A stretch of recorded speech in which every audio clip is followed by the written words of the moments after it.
വിജയിക്കുമോ എന്ന് സംശയം ഉണ്ടായിരുന്നില്ല. അതായത് ഇത് 3 വർഷത്തിനുള്ളിൽ നടക്കും എന്ന് നമുക്ക് ഉറപ്പുണ്ടായിരുന്നു. 2 മാസത്തെ പ്ലാനിംഗ് ഒന്നും പറയാൻ പറ്റില്ല. നവംബർ 23 മറ്റോ ആണ് ഇതിൻ്റെ ഒരു ആലോചനാ യോഗം ചേരുന്നത്. ഉടനെ പഞ്ചായത്ത് തിരഞ്ഞെടുപ്പായി.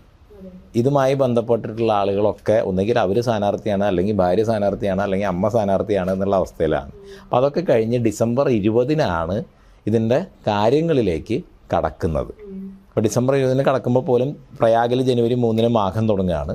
അപ്പോൾ ഞങ്ങൾ കുറച്ച് പേരൊക്കെ അതുമായിട്ട് ബന്ധപ്പെട്ട് നിൽക്കുന്നതാണ്. അപ്പോൾ ഒരു 3 ആഴ്ചത്തെ ഒരു ആലോചനയും തയ്യാറെടുപ്പുമാണ് ഇതിന് പൂർണ്ണമായിട്ടും ഉണ്ടായിരുന്നത്.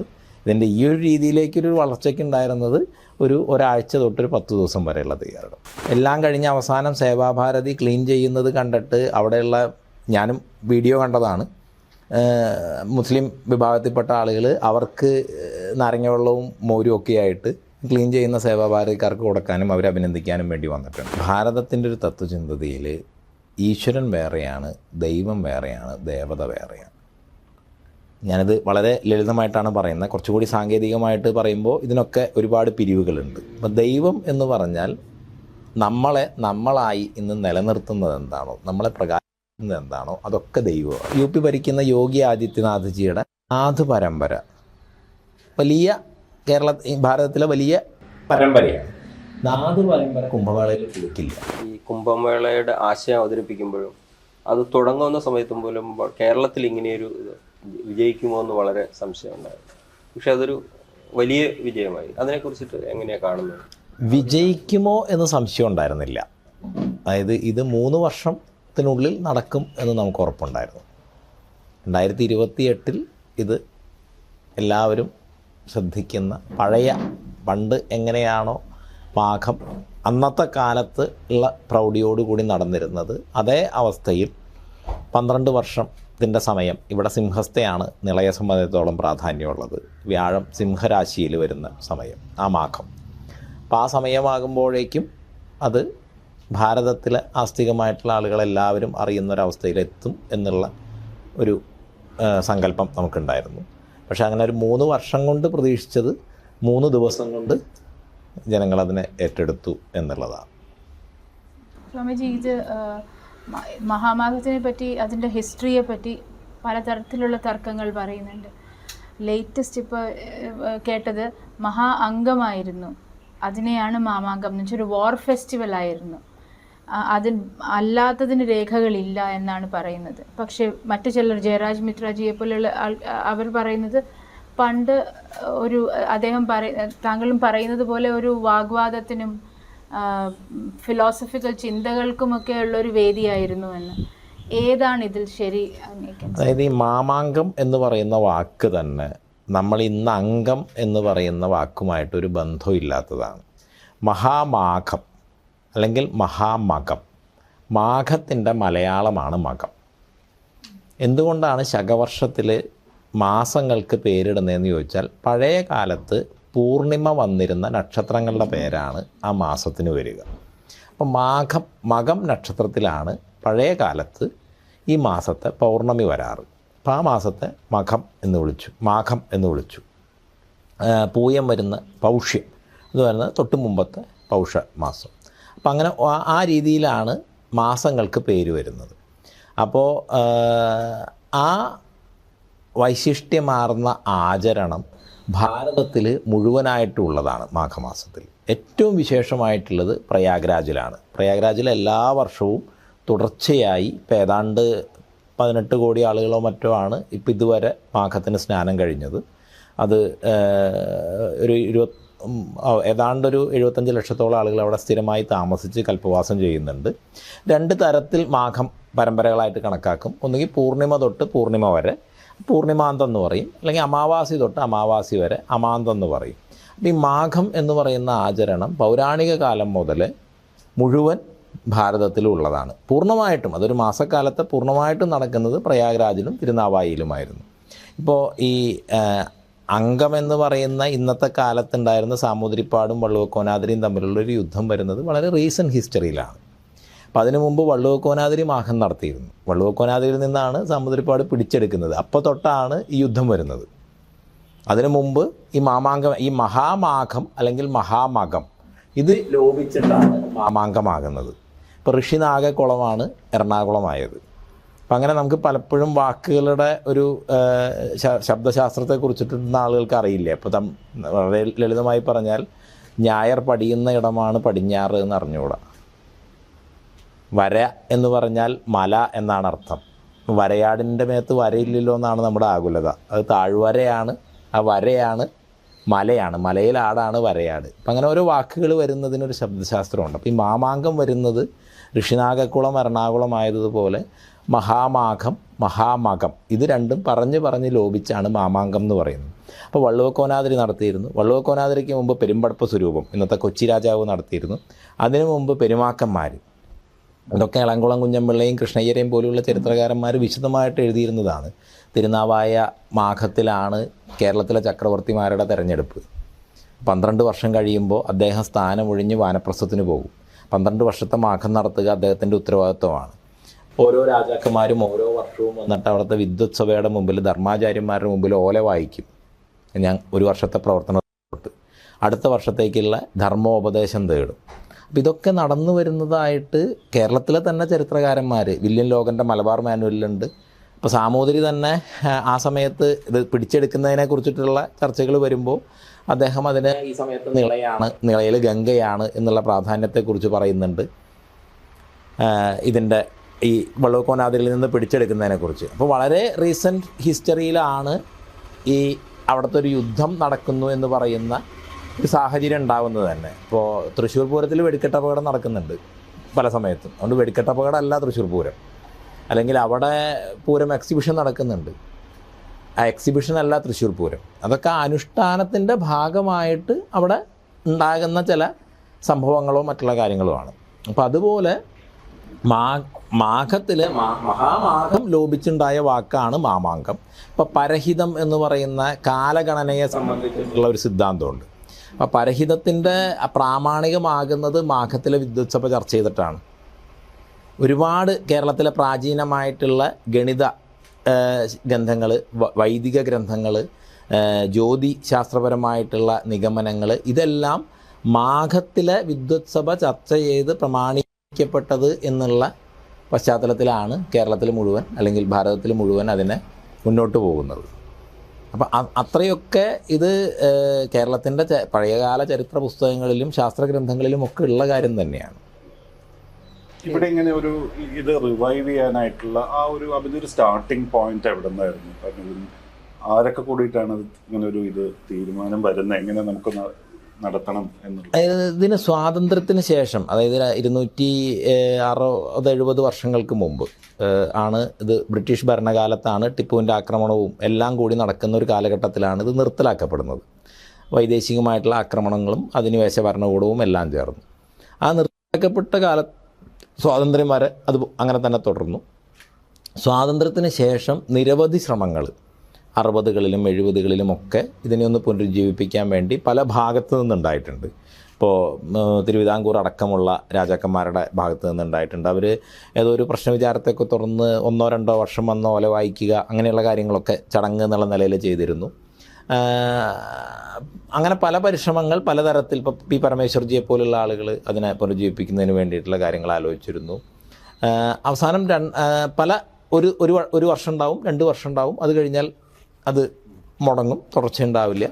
2016 മുതലാണ് പ്രദേശമായിട്ടുള്ള കുറച്ച് പേര് ചേർന്ന് അത് അവിടുത്തെ തിരുനാവായയിലെ മേൽശാന്തിയുടെ ഒരു ഗണപതി ഹോമവും ഒരു നിളാപൂജയും അത്രമാത്രമേ അന്ന് നടന്നിട്ടുള്ളൂ. പക്ഷെ അങ്ങനെ അന്ന് തൊട്ട് തുടർച്ചയായിട്ട് എന്ന് പറയുന്ന രീതിയിൽ, എന്നാലും 1-2 കൊല്ലം മുടക്കമൊക്കെ ഉണ്ടായി, കോവിഡും മറ്റുള്ള കാര്യങ്ങളൊക്കെ കൊണ്ട്. പക്ഷെ എന്നാലും തുടർച്ചയായിട്ട് ഈ നിളാപൂജയും ചെറിയ പൂജകളും കാര്യങ്ങളൊക്കെ ആയിട്ട് നടന്നു വരുന്നുണ്ട്. പക്ഷെ അവരറിയാതെ തന്നെ ഈ 2016 എന്ന് പറയുന്നത് നിളയെ സംബന്ധിച്ച് 12 വർഷം കൂടുമ്പോൾ ഉള്ള മഹത്തരമായിട്ടുള്ള സിംഹസ്ഥിയായിരുന്നു. അവർക്കത് അറിയണ്ടായിരുന്നില്ല, അവരറിഞ്ഞിട്ടല്ല തുടങ്ങിയത്. പക്ഷേ സാഹചര്യങ്ങൾ രൂപപ്പെട്ടു വന്ന് 2016 ഈ അടുത്ത കാലത്ത് തുടർച്ചയായുള്ള ഇത് നിളാപൂജ ആരംഭിച്ചു എന്ന് പറയാം.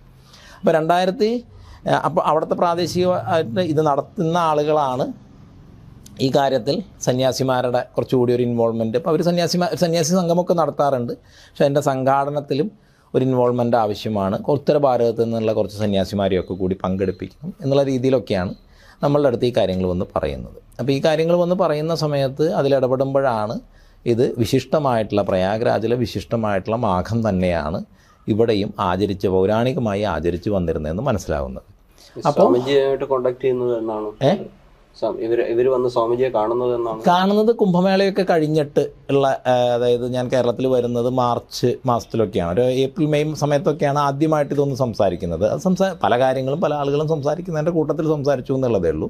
പിന്നെ കഴിഞ്ഞ നവംബറിൽ വീണ്ടും ഇവർ ഈ കാര്യം ഇത് അടുത്ത ജനുവരിയിലാണ് അത് നടത്തണം എന്നുള്ള രീതിയിൽ അത് ക്ഷണിക്കാൻ കൂടി വേണ്ടി വന്നതാണ്. അതിനു വേണ്ടി കാര്യങ്ങളൊക്കെ ആലോചിച്ച് കഴിഞ്ഞപ്പോഴാണ് ഇതിനിങ്ങനൊരു പ്രാധാന്യമുണ്ട്. അപ്പോൾ ആ പ്രാധാന്യത്തെ ജനങ്ങളെ അറിയിക്കുക, ആ മാഘത്തിൻ്റെ ചിട്ടകളിലേക്ക് ഇതിനെ ഒന്ന് ക്രമീകരിക്കുക, ഇതാണ് ഈ വർഷം ചിന്തിച്ചിരുന്നത്. ഈ 2 വർഷത്തെ ഒരു പ്ലാനിങ് കൊണ്ട് തന്നെ ഇത്ര വലിയൊരു ഫെസ്റ്റിവൽ നടത്താനായിട്ട് സാധിച്ചു എന്നാണ് പറയുന്നത്. 2 മാസത്തെ പ്ലാനിംഗ് ഒന്നും പറയാൻ പറ്റില്ല. നവംബർ 23 മറ്റോ ആണ് ഇതിൻ്റെ ഒരു ആലോചനാ യോഗം ചേരുന്നത്. ഉടനെ പഞ്ചായത്ത് തിരഞ്ഞെടുപ്പായി. ഇതുമായി ബന്ധപ്പെട്ടിട്ടുള്ള ആളുകളൊക്കെ ഒന്നുകിൽ അവർ സ്ഥാനാർത്ഥിയാണ്, അല്ലെങ്കിൽ ഭാര്യ സ്ഥാനാർത്ഥിയാണ്, അല്ലെങ്കിൽ അമ്മ സ്ഥാനാർത്ഥിയാണ് എന്നുള്ള അവസ്ഥയിലാണ്. അപ്പോൾ അതൊക്കെ കഴിഞ്ഞ് ഡിസംബർ 20 ഇതിൻ്റെ കാര്യങ്ങളിലേക്ക് കടക്കുന്നത്. അപ്പോൾ ഡിസംബർ 20 കടക്കുമ്പോൾ പോലും പ്രയാഗിൽ ജനുവരി 3 മാഘം തുടങ്ങുകയാണ്. അപ്പോൾ ഞങ്ങൾ കുറച്ച് പേരൊക്കെ അതുമായിട്ട് ബന്ധപ്പെട്ട് നിൽക്കുന്നതാണ്. അപ്പോൾ ഒരു 3 ആഴ്ചത്തെ ഒരു ആലോചനയും തയ്യാറെടുപ്പുമാണ് ഇതിന് പൂർണ്ണമായിട്ടും ഉണ്ടായിരുന്നത്. ഇതിൻ്റെ ഈ ഒരു രീതിയിലേക്കൊരു വളർച്ചയ്ക്ക് ഉണ്ടായിരുന്നത് ഒരാഴ്ച തൊട്ടൊരു 10 ദിവസം വരെയുള്ള തയ്യാറെടുപ്പ്. അതിൻ്റെ തയ്യാറെടുപ്പുകൾ എന്തെങ്കിലും തരത്തിലുള്ള ഒരു വീഴ്ച പറ്റിയതായിട്ട് തോന്നുന്നുണ്ട്? ഈ തുടക്കത്തിലൊക്കെ കുറച്ച് പ്രശ്നങ്ങളുണ്ടായിരുന്നു ഗവൺമെൻറ്റുമായിട്ട് ബന്ധപ്പെട്ടിട്ട്, പാലം പണിയായിട്ടൊക്കെ ബന്ധപ്പെട്ടിട്ട്. അപ്പോൾ അതെന്തെങ്കിലും ഒരു കമ്മ്യൂണിക്കേഷൻ ഗ്യാപ്പോ അത്തരത്തിലുള്ള പ്രശ്നങ്ങളാണെന്ന് തോന്നിയിട്ടുണ്ടോ? അല്ല, ആ കാര്യത്തിൽ കമ്മ്യൂണിക്കേഷൻ ഗ്യാപ്പല്ല. ഇപ്പം നമ്മളിത് തുടങ്ങുമ്പോൾ ഈ 2028 ഇത് വിപുലമായിട്ട് വരും എന്നുള്ളൊരു ധാരണ കൊണ്ട് അതിന് ഒരു അഡ്മിനിസ്ട്രേറ്റീവ് സംവിധാനങ്ങളെയൊക്കെ തയ്യാറാക്കുന്നതിന് വേണ്ടിയിട്ട് ഈ ആലോചനാ യോഗം തുടങ്ങുന്നതിന് മുമ്പേ തന്നെ, അതായത് നമ്മളെ ഇതിൻ്റെ കാര്യങ്ങളുമായിട്ട് ബന്ധപ്പെട്ട് ക്ഷണിക്കാനും സംസാരിക്കാനും ഒക്കെ ഒരു നവംബർ ആദ്യഘട്ടത്തിൽ ഇവർ വന്നപ്പോൾ തന്നെ ഇതിൻ്റെ ഒരു അപേക്ഷകളും കാര്യങ്ങളും കളക്ടർക്ക് കൊടുത്തിടും. കാരണം ഗവൺമെൻറ് തലത്തിൽ അങ്ങനെ ഒരു സംവിധാനം തുടക്കത്തിലേ ഉണ്ടായാൽ അത് ഭാവിയിലെ കാര്യങ്ങൾ കുറച്ചുകൂടി എളുപ്പമാക്കും. ഇത്തവണ നമുക്കൊന്നും ആവശ്യം വരുമെന്ന് പ്രതീക്ഷിച്ചിരുന്നില്ല. പക്ഷേ 28 വേണ്ടിയിട്ടുള്ള രീതിയിൽ കണക്കാക്കിക്കൊണ്ടുള്ള അപേക്ഷകളൊക്കെ കളക്ടറേറ്റിലൊക്കെ കൊടുക്കുന്നത് അങ്ങനെയാണ്. അപ്പോൾ നമുക്ക് ഇവിടെ ഇപ്പോൾ പൗരനുള്ളൊരു കാര്യം, ഈ കാര്യം സർക്കാരിനെ അറിയിക്കാനും ആ അറിയിക്കുന്നതനുസരിച്ചുള്ള സംവിധാനങ്ങൾ ഏർപ്പെടുത്താൻ വേണ്ടിയിട്ടുള്ള ഒരു അഭ്യർത്ഥന നടത്താനുമാണ്.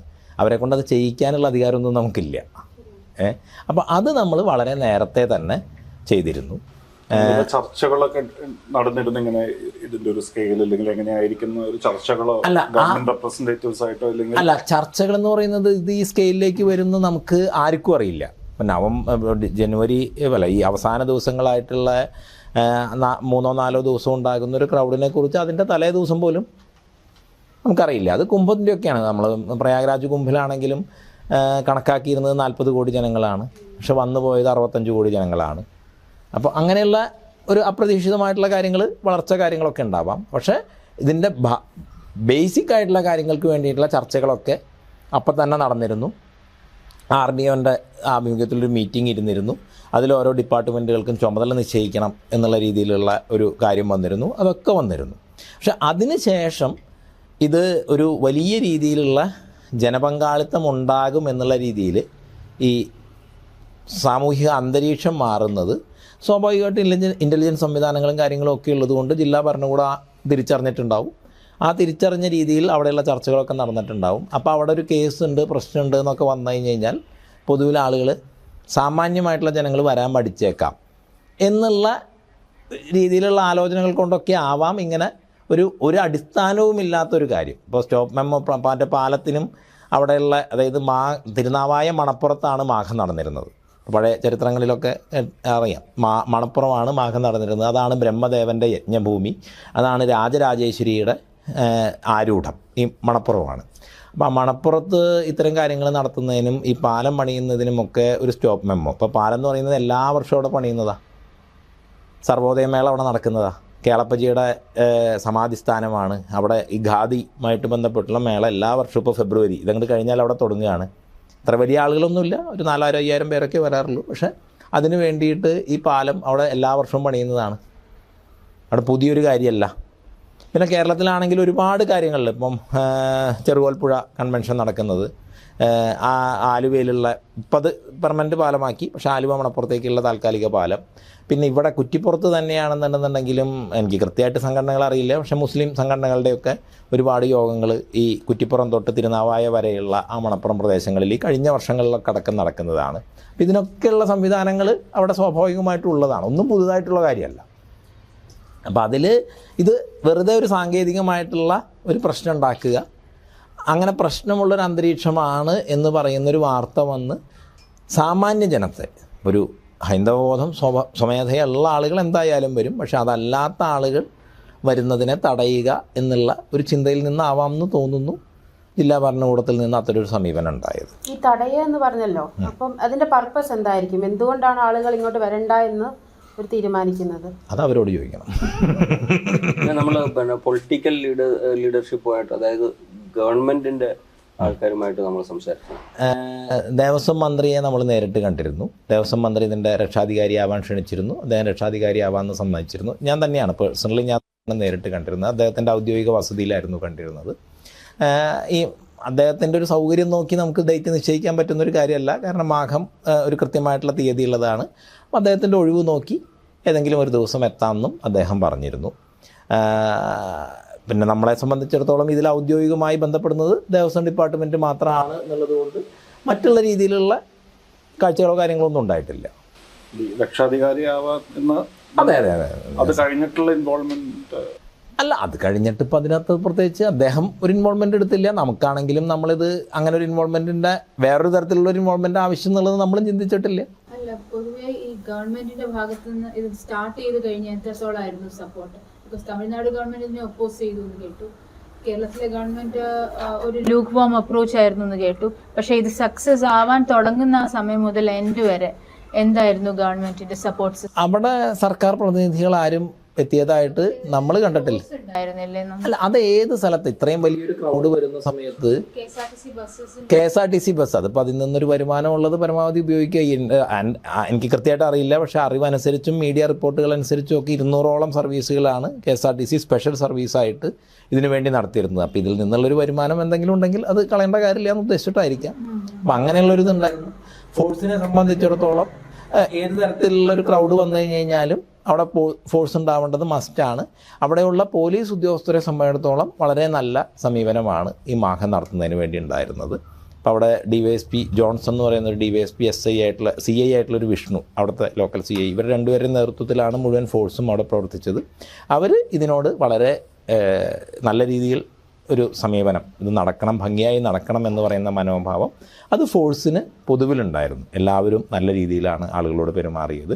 വളരെ ഭംഗിയായി ഇത് നടത്തി വിജയിപ്പിക്കണം എന്നുള്ള രീതിയിലേക്ക് കൊണ്ടുപോകണം എന്നുള്ള നിലയിലാണ് അവിടെ ഫീൽഡിലുണ്ടായിരുന്ന പോലീസ് പെരുമാറിയിരുന്നത്. അപ്പോഴും അഡ്മിനിസ്ട്രേഷൻ്റെ ഭാഗത്ത് നിന്ന് ദിവസവും വൈകിട്ട് നമുക്ക് നോട്ടീസുകൾ കിട്ടിയിരുന്നു. എല്ലാ ദിവസവും നമ്മൾ ഒന്നര പുറത്തിൽ കവിയാതെ ഉന്നസിക്കുക എന്ന് പറയുന്നത് പോലെ, പരീക്ഷയ്ക്ക് എഴുതുന്നത് പോലെ എഴുതി മറുപടി കൊടുക്കണം എന്നതായിരുന്നു. ഹൈക്കോടതിയിൽ എത്രയും പെട്ടെന്ന് ഇത് അവസാനിപ്പിക്കണം, സ്റ്റോപ്പ് ചെയ്യണം എന്ന് പറയുന്ന പെറ്റീഷനുകൾ ഓരോ ദിവസവും ഭരണകൂടം അഡ്മിനിസ്ട്രേഷൻ മൂവ് ചെയ്തിരുന്നു.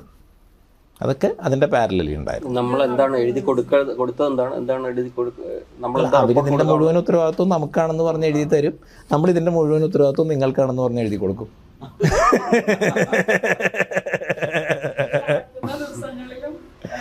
എല്ലാ ദിവസവും അതൊരു ചടങ്ങായിരുന്നു. മാഘത്തിന് പൊതുവിൽ പുറത്തു പറയാത്തൊരു ചടങ്ങായിരുന്നു അത്. വാസവ മിനിസ്റ്ററിന്റെ കാര്യം പറഞ്ഞല്ലോ, അപ്പോൾ അവിടുത്തെ മറ്റ് രാഷ്ട്രീയ പാർട്ടികൾ, MLA ആണെങ്കിലും MP ആണെങ്കിലും വേറെ ഏത് രാഷ്ട്രീയ പാർട്ടികളിലെ അംഗങ്ങളാണെങ്കിലും എന്തെങ്കിലും തരത്തിലുള്ള സഹകരണം ഇതിലുണ്ടായിട്ടുണ്ടോ? ഭാരതീയ ജനതാ പാർട്ടിയുടെ ഭാഗത്തിൽ കേന്ദ്ര സർക്കാരിൻ്റെ പ്രതിനിധികൾ അവിടുത്തെ അത് ഭരിക്കുന്ന പാർട്ടി എന്നുള്ള നിലയിൽ നമുക്ക് സ്പെഷ്യൽ ട്രെയിൻ അനുവദിക്കുന്നതിന് പഴയ ഗവർണറായിരുന്നിട്ടുള്ള കുമ്മനം രാജശേഖരൻ, പിന്നെ BJPയുടെ സംസ്ഥാന പ്രസിഡൻ്റായിട്ടുള്ള രാജീവ് ചന്ദ്രശേഖർജി, അവരൊക്കെ വളരെ സജീവമായിട്ട് ആ കാര്യങ്ങളിൽ നമ്മളെ സഹായിച്ചിരുന്നു. BJPയുടെ ഒരുവിധ പല നേതൃത്വ തലത്തിലുള്ള ആളുകളും മാഘത്തിന് സ്നാനം ചെയ്യാനും മാഘത്തിൽ പങ്കെടുക്കാനുമൊക്കെ അവിടെ എത്തിയിരുന്നു. മറ്റുള്ള പാർട്ടികളുടെ കോൺഗ്രസിൻ്റെ പ്രാദേശിക തലത്തിലുള്ള ചില ലീഡേഴ്സൊക്കെ അവിടെ വന്നിരുന്നതായിട്ട് അങ്ങനെ പരിചയപ്പെട്ടതായിട്ടുള്ളൊരു ഇതുണ്ട്. പ്രധാനപ്പെട്ട ആളുകളാരും എത്തിച്ചേർന്നതായിട്ട് കണ്ടിട്ടില്ല. പൊതുവേ ആദ്യം നടത്താനായിട്ട് ആ ഒരു പ്രപ്പോസൽ വന്നിരുന്നില്ല. അതപ്പോൾ ഇവിടെ നിന്നുള്ള ഈ സന്യാസി സമൂഹത്തിന് മാത്രമാണോ, അല്ല ഈ സംഘപരിവാറിനോ അല്ലെങ്കിൽ അങ്ങനത്തെ ബോഡീസിനോ, അതുപോലെ ഇതുണ്ടായിരുന്നു, റോൾ ഉണ്ടായിരുന്നു? ഇല്ല ഇല്ല ഇല്ല. നമ്മൾ ഈ സന്യാസി സമൂഹം നല്ല ജൂന അഖാഡ, കുംഭമേളകൾ നടത്തുന്ന ജൂന അഖാഡ അമൃതാനന്ദമയി മഠം അമ്മ അതിൻ്റെ മുഖ്യ രക്ഷാധികാരിയാണ്. അപ്പം അമ്മയുടെ ഒരു ആശീർവാദത്തോട് കൂടിയിട്ട് അഖാഡയുടെ സന്യാസിമാരുടെ ഒരു നേതൃത്വത്തിൽ കേരളത്തിലെ എല്ലാ സന്യാസിമാരും എല്ലാ ധാർമ്മിക ആചാര്യന്മാരും ചേർന്ന് നടത്തുക എന്നുള്ള ഒരു സംഗതി തന്നെയാണ്. അല്ല, ആദ്യം വന്ന ഒരു റിക്വസ്റ്റ് വന്നു എന്ന് പറഞ്ഞില്ല, അവിടെ വന്ന് കണ്ടിരുന്നു, ഇവിടെ ഇത് റിവൈവ് ചെയ്യണം. ക്ഷേത്രത്തിലെ മേൽശാന്തിയും എക്സിക്യൂട്ടീവ് കോവിലകത്തിൻ്റെ, കോട്ടക്കൽ കോവിലകത്തിൻ്റെ സാമൂതിരി കോവിലകവുമായിട്ട് ബന്ധപ്പെട്ടാണ്. കോട്ടക്കൽ കോവിലകത്തിൻ്റെ ദിലീപ് രാജ എന്ന് പറയുന്ന അതിൻ്റെ പ്രതിനിധി, രാജപ്രതിനിധിയും ക്ഷേത്ര എക്സിക്യൂട്ടീവ് ഓഫീസറും അവരാണ് വന്നിരുന്നത്. ഇവിടുത്തെ ഈ രാഷ്ട്രീയ പാർട്ടികൾക്ക് പൊതുവെ ഒരു വളരെ സംശയദൃഷ്ടിയോടെയാണ് ഇതിനെ കണ്ടത് എന്ന് തോന്നിയിട്ടുണ്ട്. കാരണം ഇതൊരു ഹിന്ദു എവേക്കനിങ്ങിന് വേണ്ടിയിട്ട് മനഃപൂർവ്വം സൃഷ്ടിക്കുന്ന ഒരു ഇതാണെന്ന ഉള്ളൊരു സംശയം രാഷ്ട്രീയ പാർട്ടികൾക്കുണ്ടായിരുന്നു. ആ രീതിയിൽ എന്തെങ്കിലും കമ്മ്യൂണിക്കേഷൻ നമ്മുടെ അടുത്ത് വന്നിരുന്നോ? അല്ല, കമ്മ്യൂണിക്കേഷനൊന്നും വന്നിട്ടില്ല. ഹിന്ദു അവേക്കനിങ്ങിന് വേണ്ടി തന്നെയാണ്. എന്താ സംശയം?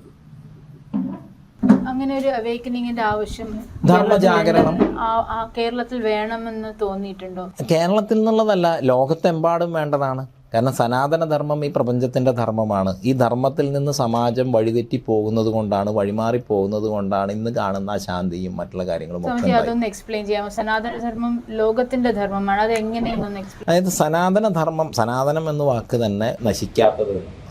അപ്പോൾ നശിക്കാത്ത എന്തെന്ന് പറഞ്ഞാൽ അത് പ്രപഞ്ചത്തിൻ്റെ ധർമ്മമാണ്. നമ്മളെപ്പോഴും നമ്മുടെ ദേവതാ സങ്കല്പം അത് പരമമായി സമർപ്പിക്കുന്നത് പ്രകൃതിക്കാണ്, പ്രകൃതിയുടെ ഇച്ഛയ്ക്കനുസരിച്ച്. നമ്മളിപ്പോൾ ഇരിക്കുന്നത് രാമകൃഷ്ണ മഠത്തിൻ്റെ ആശ്രമത്തിലാണ്. അപ്പം ബംഗാളിലൊരു കീർത്തനമുണ്ട്, ഷോക്കോളി മായി തുമാരി ഇച്ഛ. പ്രകൃതി അമ്മയോടുള്ള പ്രാർത്ഥനയാണ്. അമ്മ എല്ലാം നിൻ്റെ ഇച്ഛയനുസരിച്ച് നടക്കുന്നു, തുച്ഛരായ മനുഷ്യർ ഇതൊക്കെ ഞങ്ങൾ ചെയ്തു എന്ന് അഹങ്കരിക്കുന്നു എന്നാണ്. അപ്പോൾ ആ പ്രകൃതിയുടെ ധർമ്മത്തിനനുസരിച്ച് ഈ പ്രകൃതിയിൽ നിന്ന് നമ്മൾ അകന്നകന്ന് പോകുമ്പോഴാണ്, പ്രപഞ്ചധർമ്മത്തിൽ നിന്ന് നമ്മൾ അകന്നകന്ന് പോകുമ്പോഴാണ് നമുക്ക് ദുഃഖം ഉണ്ടാവുക, അസ്വസ്ഥതകൾ ഉണ്ടാവുക. അതുമായിട്ട് എത്രത്തോളം നമ്മൾ ചേരുന്നു, എത്രത്തോളം ഒന്നാകുന്നു, ആ സമയത്ത് നമുക്ക് സുഖം ഉണ്ടാവും, ആനന്ദം ഉണ്ടാവും. അപ്പോൾ ആ സുഖത്തിലേക്ക്, ആനന്ദത്തിലേക്ക് കൊണ്ടുവരിക. ഇപ്പോൾ ചെറുകോൽ ശുഭാനന്ദ ആശ്രമത്തിൽ നിന്നുള്ള ആചാര്യന്മാരും ശിഷ്യന്മാരും അവിടെ വന്ന് നിന്നിട്ട് ശുഭാനന്ദ ഗുരുദേവൻ്റെ കീർത്തനം പാടിയിരുന്നു. ഏറ്റവും പ്രധാനപ്പെട്ട കീർത്തനമാണ് ആനന്ദം പരമാനന്ദമാണ് എൻ്റെ കുടുംബം. ഗുരുദേവൻ്റെ ഒരു വേദാന്ത ചിന്തകൾ വളരെ ലളിതമായിട്ടുള്ള ഗാനങ്ങളിലൂടെ, ഏറ്റവും ലളിതമായിട്ടുള്ള ആളുകൾക്ക് മനസ്സിലാകുന്ന ഗാനങ്ങളിലൂടെയാണ് അവിടെ അവരുടെ അർച്ചനകൾ നടക്കാറ്. അപ്പോൾ അവിടെ മാഘത്തിന് അവരെല്ലാവരും കൂടി വന്ന് ആരാധന നടത്തി പങ്കെടുത്തിരുന്നു. അപ്പോൾ ആ ഒരു ആനന്ദത്തിലേക്ക് നമ്മുടെ സമാജത്തെ, പ്രകൃതിയെ എല്ലാ ലോകത്തെ നയിക്കണം എന്നുണ്ടെങ്കിൽ ധാർമ്മികമായിട്ടുള്ള മാർഗം അനിവാര്യമാണ്. അപ്പോൾ ഈ പ്രകൃതിയായിട്ട് ഇണങ്ങിപ്പോകലാണ് സനാതനധർമ്മം എന്ന് പറഞ്ഞല്ലോ. മാഘമേളയ്ക്ക് ഞാൻ കണ്ടത് ഒരുപാട് ലോക്കൽ ഡെയ്റ്റീസിൻ്റെ വർഷിപ്പ് ഉണ്ടായിരുന്നു. എന്നുവെച്ചാൽ ഫോക്ക് ട്രഡീഷൻസും ലോക്കൽ ഡെയ്റ്റീസും ഒരു തരത്തിൽ നമ്മളുടെ ഇൻഡിവിജ്വൽ ലെവലിൽ പറയുകയാണെങ്കിൽ നമ്മളുടെ കുലദൈവത്തിലോട്ട് തിരിച്ചു പോകണം എന്നൊരു ആഹ്വാനം പോലെ പലരും അവിടെ പറഞ്ഞു കേട്ടു.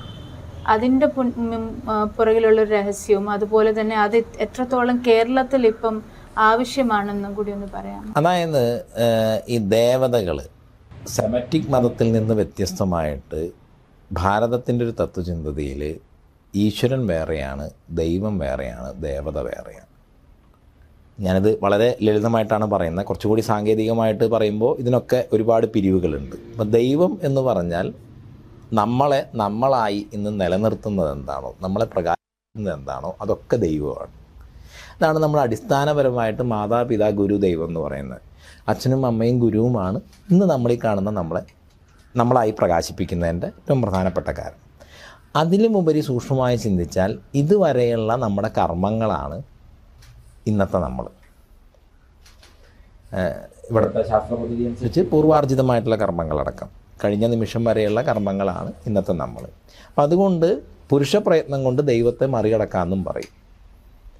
ഇതുവരെയുള്ള മോശപ്പെട്ട കർമ്മങ്ങൾ കൊണ്ട് നമുക്കൊരു ഫലം ഉണ്ടെങ്കിൽ നല്ല കർമ്മങ്ങൾ കൊണ്ട് നമുക്ക് ആ കർമ്മഫലത്തെ അതിവർത്തിക്കാം. അപ്പം അതാണ് ഭാരതീയമായിട്ടുള്ള തത്വചിന്തയിൽ ദൈവം. ഈശ്വരൻ എന്ന് പറഞ്ഞാൽ എല്ലാം ചേർന്നതാണ്, ഈ പ്രപഞ്ചമാകെയാണ്. ഈശ്വരൻ ഒന്നിനെയും രക്ഷിക്കുന്നുമില്ല, ഒന്നിനെയും ശിക്ഷിക്കുന്നുമില്ല എന്ന് നമുക്ക് വേണമെങ്കിൽ സാധാരണ ഭാഷയിൽ പറയാം. എല്ലാം ചേർന്നതാണ്, എല്ലാം ഉൾക്കൊള്ളുന്നതാണ്. അങ്ങേയറ്റം അതൊരു സാക്ഷിഭാവത്തിൽ ഇരിക്കുന്ന ഒന്നാണ്. ദേവതകൾ എന്ന് പറയുന്നത് പ്രപഞ്ചത്തിലും ശരീരത്തിലുമുള്ള നിരവധി പ്രവൃത്തികൾ ചെയ്യുന്ന ശക്തികൾ. ആ ശക്തികൾ എങ്ങനെ പ്രവർത്തിക്കുന്നു എന്ന് തിരിച്ചറിഞ്ഞിട്ട് അതിനെ നമുക്ക് വിശദീകരിച്ച് തരികയാണ് ഈ ശക്തി, ഈ എനർജി ഇന്ന രൂപത്തിലാണ്. അതാണ് ദേവതകളെല്ലാം. അപ്പം ആ ദേവതകളെ ഇപ്പോൾ ഓരോ കാര്യം നോക്കിക്കഴിഞ്ഞ് കഴിഞ്ഞാലും അതിനെ വിവിധ ഡിവിഷനുകളായിട്ട് തിരിച്ചിട്ടുണ്ട്. സൃഷ്ടി, സ്ഥിതി, സംഹാരം എന്ന് പറയുന്ന ബേസിക് ആയിട്ടുള്ളത്. അല്ല, സൃഷ്ടിയിലെ സൃഷ്ടി, സൃഷ്ടിയിലെ സ്ഥിതി, സൃഷ്ടിയിലെ സംഹാരം. സൃഷ്ടിയിലെ സംഹാരം കഴിഞ്ഞിട്ടാണ് സ്ഥിതിയിലെ സൃഷ്ടി തുടങ്ങുന്നത്. നമ്മൾ കഴിക്കുന്ന ആഹാരം സംഹരിക്കപ്പെട്ടിട്ടാണ് രക്തം എന്ന് പറയുന്ന ധാതുവിൻ്റെ സൃഷ്ടി നടക്കുന്നത്. അപ്പം അങ്ങനെ ശരീരത്തിനകത്തും പുറത്തും ഈ പ്രക്രിയ ഓരോ ഘട്ടത്തിലും നടന്നുകൊണ്ടിരിക്കുക.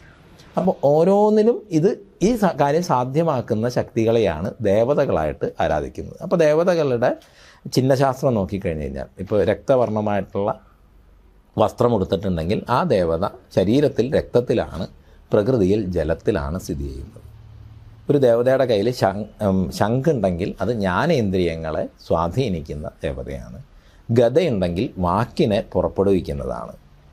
താമരയുണ്ടെങ്കിൽ എല്ലാ നാഡികളിലൂടെയും പ്രവഹിക്കുന്നതാണ്. ഇങ്ങനെയാണ് നമ്മൾ ആ ദേവത ഏത് തലത്തിൽ മന്ത്രം കൂടി അതിന് ചേർത്ത് പറയും. അപ്പോൾ മന്ത്രത്തിൻ്റെ നമ്മൾ ഈ മൂലാക്ഷരങ്ങളുണ്ട്, ഈ ഊം എന്നൊക്കെ പറഞ്ഞാൽ അതിൽ നിന്ന് ഇത് സൃഷ്ടി തലത്തിലാണോ സംഹാര തലത്തിലാണോ സ്ഥിതി തലത്തിലാണോ എന്നുള്ളതും കൂടി നമുക്ക് മനസ്സിലാക്കാം. ഇത് മാറുമ്പോൾ ഒരേ ദേവതയുടെ തന്നെ തലം മാറും. ഇപ്പം നമ്മൾ സരസ്വതി എന്ന് പറയുന്നൊരു ദേവത എടുത്താൽ പോലും സരസ്വതി സൃഷ്ടിയിലെ സരസ്വതിയുണ്ട്, സ്ഥിതിയിലെ സരസ്വതിയുണ്ട്, സംഹാരത്തിലെ സരസ്വതിയുണ്ട്, സൃഷ്ടിക്ക് മുമ്പുള്ള സരസ്വതിയുണ്ട്. ഇതൊക്കെ ഈ ദേവതാരൂപത്തിൽ നിന്നും ദേവതയുടെ മന്ത്രത്തിൽ നിന്നും നമുക്ക് മനസ്സിലാക്കാം. ഇതൊക്കെ ശക്തികളാണ്. ഈ ശക്തികളെ നമുക്ക് അനുഗ്രഹമായി വർത്തിക്കാൻ എങ്ങനെ ചെയ്യാം എന്ന് പഴയ ആചാര്യന്മാർക്ക് മനസ്സിലായതുകൊണ്ടാണ് ഭാരതത്തിൽ മറ്റുള്ള ലോകത്തിൽ നിന്ന് വ്യത്യസ്തമായിട്ട് വലിയ രീതിയിൽ അറിവിൻ്റെ വികാസമുണ്ടായത്, സമൃദ്ധി ഉണ്ടായത്. അങ്ങനെയുള്ള ലോകത്തെ മറ്റ് ജനവിഭാഗങ്ങളിൽ നിന്നൊക്കെ വ്യത്യസ്തമായിട്ടുണ്ടായത് ഈ ഓരോന്നിനും കാരണമായിട്ടുള്ള ഊർജ്ജരൂപത്തെ തിരിച്ചറിഞ്ഞുകൊണ്ട് അതിനെ നമുക്ക് അനുഗ്രഹമായിട്ട് എങ്ങനെ ഉപയോഗിക്കാം എന്നുള്ളതിൻ്റെ ഒരു പദ്ധതി ഉണ്ടാക്കിയതുകൊണ്ടാണ്. നമ്മൾ മന്ത്രജപം എന്ന് പറഞ്ഞു കഴിഞ്ഞാൽ ഓരോ അക്ഷരവും നമ്മുടെ ഉള്ളിൽ ശ്വാസത്തിൻ്റെ പ്രാണൻ്റെ സഞ്ചാരമാണ്. അപ്പോൾ ആ മന്ത്രം റിപ്പീറ്റായി ജപിക്കുമ്പോൾ അതേ വഴിയിൽ കൂടെ നമ്മുടെ പ്രാണൻ കൂടുതൽ സഞ്ചരിക്കുകയും കൂടുതൽ വൈബ്രേറ്റ് ചെയ്യുകയും അവിടെ ഉണ്ടാകുന്ന ആ ശക്തിയെ കൂടുതൽ ഉത്തേജിപ്പിക്കുകയും ചെയ്യും. ആ ശക്തി നമ്മളിൽ മനസ്സിൻ്റെ ചിന്തയായിട്ടും ശരീരത്തിൻ്റെ ആരോഗ്യമായിട്ടും മറ്റുള്ള ഭിന്ന രൂപത്തിലൊക്കെ പ്രകടമാകും. ആ ശക്തിയിൽ പ്രകൃതിയെയും സ്വാധീനിക്കാൻ പറ്റും. നമ്മൾ ചുറ്റുപാടുമുള്ള പ്രകൃതിയെയും എത്രത്തോളം നമ്മളതിൻ്റെ സാധന കൂടുതൽ ശക്തമാക്കുന്നു അതിനനുസരിച്ച് സ്വാധീനിക്കാനും പറ്റും. അപ്പോൾ അങ്ങനെ എല്ലാ കുലങ്ങളും അവരുടെ ധർമ്മത്തിനനുസരിച്ചിട്ടുള്ള ശക്തിയെയാണ് കുലദേവതയായിട്ട് പൂർവാചാര്യന്മാർ സങ്കല്പിച്ച് വച്ചിരിക്കുന്നത്. അപ്പം അതുകൊണ്ട് വ്യാവഹാരിക ജീവിതത്തിൽ നിൽക്കുന്ന എല്ലാവരെ സംബന്ധിച്ചിടത്തോളവും കുലദേവതയ്ക്ക് വലിയ പ്രാധാന്യമുണ്ട്. നമ്മുടെ നാഡിയിലുള്ള ശക്തി എന്ന് പറയുന്നത്, അല്ലെങ്കിൽ ആ എനർജിയുടെ ഒരു ആവിഷ്കാരമാണ് ഈ കുലദേവത എന്ന് പറയുന്നത്. അതാണ് കുലദേവതയുടെ പ്രാധാന്യം. പിന്നെ ഈ ദേവതകളെ സംബന്ധിച്ചാണെങ്കിൽ അവിടെ വരവിളികളിൽ പറയുന്നതാണ് മാമാങ്ക കുളി കഴിഞ്ഞ് വന്നിരിക്കുന്ന ദേവതകളാണ് കേരളത്തിലെ ദേവതകളെല്ലാം. എൻ്റെ വരവിളി എന്ന് പറയുന്ന പാട്ടുകളിലുള്ളതാണ്. അപ്പോൾ ഈ സമയത്ത് ഇവിടെ മാഘം നടക്കുന്നു എന്ന് പറയുന്ന സമയത്ത് അവിടെ ഒരു ദിവസം അവിടെ വന്ന മീഡിയ ഉണ്ടെങ്കിൽ കണ്ടിട്ടുണ്ടാവും. ഏതോ ഒരു ദിവസം, ആ ദിവസം പല കാവുകളിൽ നിന്നും വെളിച്ചപ്പാടുമാർ ഉറഞ്ഞവിടേക്ക് വന്നിരുന്നു. നമ്മൾ നിശ്ചയിച്ചൊരു പരിപാടിയോ ആലോചിച്ചൊരു പരിപാടിയോ അങ്ങനെ ഒരു കാര്യങ്ങളെക്കുറിച്ചുള്ള അറിവോ നമുക്കുണ്ടായിരുന്നില്ല. പക്ഷേ ആ കാവുകളിൽ നിന്ന് ദേവതകൾ ഉറഞ്ഞ് കോമരങ്ങളും അവരെല്ലാം അങ്ങോട്ട് വന്നിരുന്നു. എന്നാൽ അവിടെയൊക്കെ ദേവതകൾ ഇരിക്കുന്നത് മാമാങ്ക കുളി കഴിഞ്ഞിട്ട് ഇരിക്കുന്ന. ഇതുപോലെ തന്നെ നടന്നാണല്ലോ അവിടെ പണിയാ കമ്മ്യൂണിറ്റിയിൽ നിന്ന്, കാട്ടുനായ്ക്ക കമ്മ്യൂണിറ്റിയിൽ നിന്ന് ആളുകൾ വന്ന് പൂജ ചെയ്യുന്നുണ്ടായിരുന്നു. അതുപോലെ തന്നെ ഈ ശങ്കര മഠത്തിൽ നിന്നുള്ള സന്യാസിമാർ, എനിക്ക് തോന്നുന്നു കേരളത്തിൽ ആദ്യമായിട്ടായിരിക്കും എല്ലാ മഠത്തിൽ നിന്നുള്ള സന്യാസിമാർ ഒരുമിച്ചെത്തുന്നത്. അപ്പം അതൊരു പൊളിറ്റിക്കൽ അണ്ടർടോണൂടെ ആയിരുന്നില്ലേ? ഞാൻ അവിടെ ഇതിൻ്റെ ഒരു സ്റ്റോറി എഴുതാനായിട്ട് ചോദിച്ചപ്പോൾ എന്നോട് അവിടുത്തെ ഒരു സന്യാസിവര്യം പറഞ്ഞതാണ്, ഈ നായാടി മുതൽ നമ്പൂതിരി വരെ എന്നുള്ളത് വാക്കിൽ മാത്രം പോരല്ലോ, ഹിന്ദു ഒരു അവേക്കണിങ്ങിൻ്റെ ഭാഗമായിട്ട് ഇവരെ ഒരുമിച്ച് കൊണ്ടുവരാൻ ഉള്ള ഒരു പ്ലാന്റെ ഭാഗമായിരുന്നു എന്ന് പറഞ്ഞിരുന്നു. അതായത് പഴയ കാലത്ത് മാഘം അല്ലെങ്കിൽ ഇപ്പോൾ കുംഭമേള അറിയാം, അവിടെ കുംഭമേളയിൽ രാജ്യത്തെ എല്ലാ പരമ്പരകളും അവിടെ വന്നു ചേരും. അപ്പോൾ നിങ്ങൾക്കത് ശ്രദ്ധിച്ചിട്ടുണ്ടോ കുംഭമേളയിലെന്ന് അറിയില്ല. UP ഭരിക്കുന്ന യോഗി ആദിത്യനാഥ്ജിയുടെ നാഥ് പരമ്പര വലിയ ഭാരതത്തിലെ വലിയ പരമ്പരയാണ്. നാഥ് പരമ്പര കുംഭമേളയിൽ കുളിക്കില്ല. 13 അഖാഡകളാണ് കുളിക്കുക. അത് 7 സന്യാസി അഖാഡകൾ, 3 വൈരാഗ്യ അഖാഡകൾ, 3 ഉദാസീന അഖാഡകൾ. നാഥ് പരമ്പര കുംഭമേളയിൽ കുളിക്കില്ല. ആ കുളിക്കാത്ത അഖാഡ നാഥ് പരമ്പര കുംഭമേളയിൽ വലിയ ശിബിരങ്ങളും അവരുടെ വലിയ അനുഷ്ഠാനങ്ങളും ഒക്കെ അവിടെ നടക്കുന്നുണ്ട്. അപ്പം അതുപോലെ മാഘം എന്ന് പറയുന്നത് പഴയ കാലത്ത് എല്ലാവരും എത്തിച്ചേർന്ന് അവരവരുടേതായിട്ടുള്ള ആചരണങ്ങൾ ചെയ്തു പോന്നിരുന്ന ഒന്നായിരുന്നു. അപ്പം ഇപ്പോൾ ഒരു രണ്ടാമതൊരു തുടങ്ങുന്ന ഘട്ടത്തിൽ നമ്മൾ ആ എല്ലാ പരമ്പരകളുടെയും ഒരു പ്രാതിനിധ്യം അവിടെ ഉണ്ടാകണം എന്നുള്ള ഒരു ആലോചനയും അതിനനുസരിച്ചിട്ടുള്ള ഒരു പ്രാഥമികമായിട്ടുള്ള കാര്യക്രമവും നമ്മളവിടെ ഈ ആലോചനകൾ തുടങ്ങും. നമ്മൾ അത് മാത്രമാണ് തവണത്തെ മാഘത്തിൽ ശരിക്കും നിശ്ചയിക്കപ്പെട്ടിരുന്നൊരു കാര്യം. അപ്പോൾ അത് പിതൃയാനം, ദേവയാനം, ഋഷിയാനം, ഈ 3 തലങ്ങളിലായിട്ട് നേരത്തെ ഞാൻ പറഞ്ഞ സൃഷ്ടി സ്ഥിതി സംഹാര ലയക്രമങ്ങളിൽ കൂടെ അതിലെ തന്നെ ഓരോന്നിലും ഓരോ വിഭാഗങ്ങളായിട്ട് ഓരോ പൂജകൾക്കും ഓരോ പരമ്പരകളെ നമ്മൾ കൊണ്ടുപോകും. കേരളത്തിൻ്റെ തെക്കേ അറ്റം മുതൽ വടക്കേ അറ്റം വരെയുള്ള തെക്കേ അറ്റത്തെ കാണി പാരമ്പര്യം മുതൽ മലബാറിലെ അല്ലെങ്കിൽ വടക്കേ അറ്റത്തെ തെയ്യം അനുഷ്ഠാനങ്ങളൊക്കെ ചെയ്യുന്ന മലയ പരമ്പര വരെയുള്ള ആളുകളിൽ നിന്ന്, ആചാര്യന്മാരിൽ നിന്ന് ഈ നേരത്തെ പറഞ്ഞ ക്രമങ്ങളിൽ അവർക്ക് ഒരു സ്ഥാനം ഉണ്ടെങ്കിൽ, അപ്പം അവരുടെ ക്രമങ്ങളിലെ ദേവതാരാധനയിൽ ഇതിന് പറ്റുന്ന ഒരു ദേവതയും ക്രമവും ഉണ്ടെങ്കിൽ അത് അവരുടേതായിട്ടുള്ള അനുഷ്ഠാനങ്ങളോടെ അത് ചെയ്ത് ഒരാൾ സൃഷ്ടിയിലെ സ്ഥിതിയാണെങ്കിൽ സൃഷ്ടിയിലെ സ്ഥിതി പൂർത്തിയാക്കി സൃഷ്ടിയിലെ സംഹാരം ചെയ്യേണ്ട ആൾക്ക് അത് കൈമാറുകയാണ്. അങ്ങനെ ഒറ്റ ക്രിയാപദ്ധതിയിൽ ഭിന്നമായിട്ടുള്ള ദേവതാ യജനങ്ങളുടെ ആചാര്യന്മാരായി തുല്യ പ്രാധാന്യത്തോടെ കേരളത്തിലെ മുഴുവൻ പരമ്പരകളും ആ അനുഷ്ഠാനത്തിൽ പങ്കെടുത്തിട്ടുണ്ട്. ഭിന്നമായി നിൽക്കുന്ന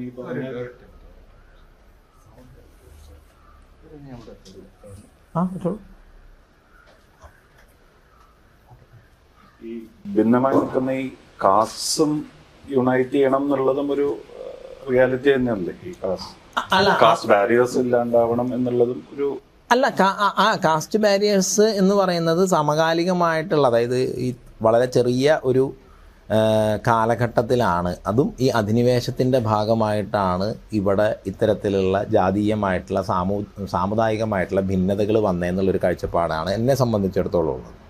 ഇനി അറിവ് ജാതിയുടെ പേരിൽ നിഷേധിച്ചിരുന്നു പൗരാണികമായ കാലത്തു നിന്നൊന്നും നമുക്ക് ബോധ്യമുള്ളൊരു കാര്യമല്ല.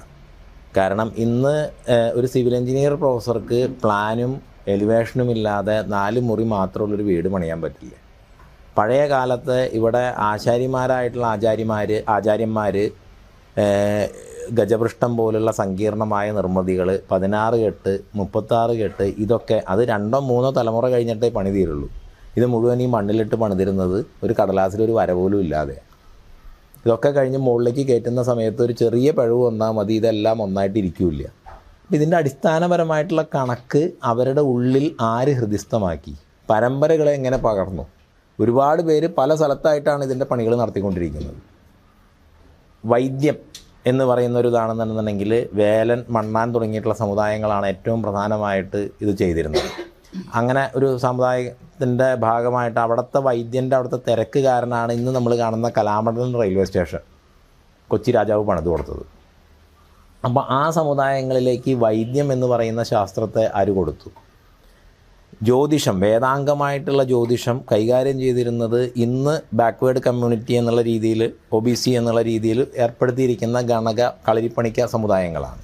അപ്പം അവരിലേക്ക് ആ അറിവിനെ ആര് കൊടുത്തു? ഇതൊക്കെ പരമ്പരയായിട്ട് ഇവിടെ അറിവുണ്ട്. അപ്പോൾ അറിവിന് ജാതീയമായി, പിന്നെ കേരളത്തിലാണെങ്കിൽ തുഞ്ചത്ത് എഴുത്തച്ഛൻ, അങ്ങനെയുള്ള ശ്രീനാരായണ ഗുരുദേവൻ തുടങ്ങിയിട്ടുള്ള ആചാര്യന്മാർ ഇവിടെ വന്നു. ഇപ്പോൾ മലബാറിലാണെങ്കിൽ പണിക്കർമാരുടെ ഇടയിൽ മറുത്ത് കളി എന്ന് പറയുന്നൊരു ആചാരമുണ്ട്. സംസ്കൃതത്തിലുള്ള തർക്കമാണ്. ഇന്ന് അവരൊരു ശ്ലോകത്തിൻ്റെ പുറത്ത് 3 ദിവസമൊക്കെ തർക്കിക്കും. അപ്പോൾ പഴയ കാലത്ത് എത്രമാത്രം തർക്കിക്കുമായിരുന്നു. അപ്പോൾ ആ ഒരു അറിവ് അവരിലേക്ക് ആരെത്തിച്ചു. അപ്പോൾ പൗരാണികമായിട്ട് ഓരോ പരമ്പരകളിലും അതാത് തലങ്ങളിലുള്ള അറിവ് ഏറ്റവും ശ്രേഷ്ഠമായ രൂപത്തിൽ തന്നെ ഉണ്ടായിരുന്നു. ഇപ്പോൾ വാസ്തുവിദ്യ ചെയ്യുന്ന ഒരാളെ സംബന്ധിച്ചിടത്തോളം വൈദ്യം അറിയുന്നുണ്ടാവില്ല, വൈദ്യം ചെയ്യുന്ന ഒരാളെ സംബന്ധിച്ചിടത്തോളം രസശാസ്ത്രം അറിയുന്നുണ്ടാവില്ല. അങ്ങനെയുള്ള, കാരണം അവരവരുടെ പരമ്പരകളെ മാത്രം അവർ പഠിച്ചാൽ മതി. പക്ഷേ ആ അറിവ് ഉണ്ടായിരുന്നു. അറിവ് ജാതീയമായി മാറി നിന്നിരുന്നില്ല, അതിൻ്റെ വിവേചനങ്ങൾ ഉണ്ടായിരുന്നില്ല. എല്ലാവരും പരസ്പരം മാനിച്ചിരുന്നു.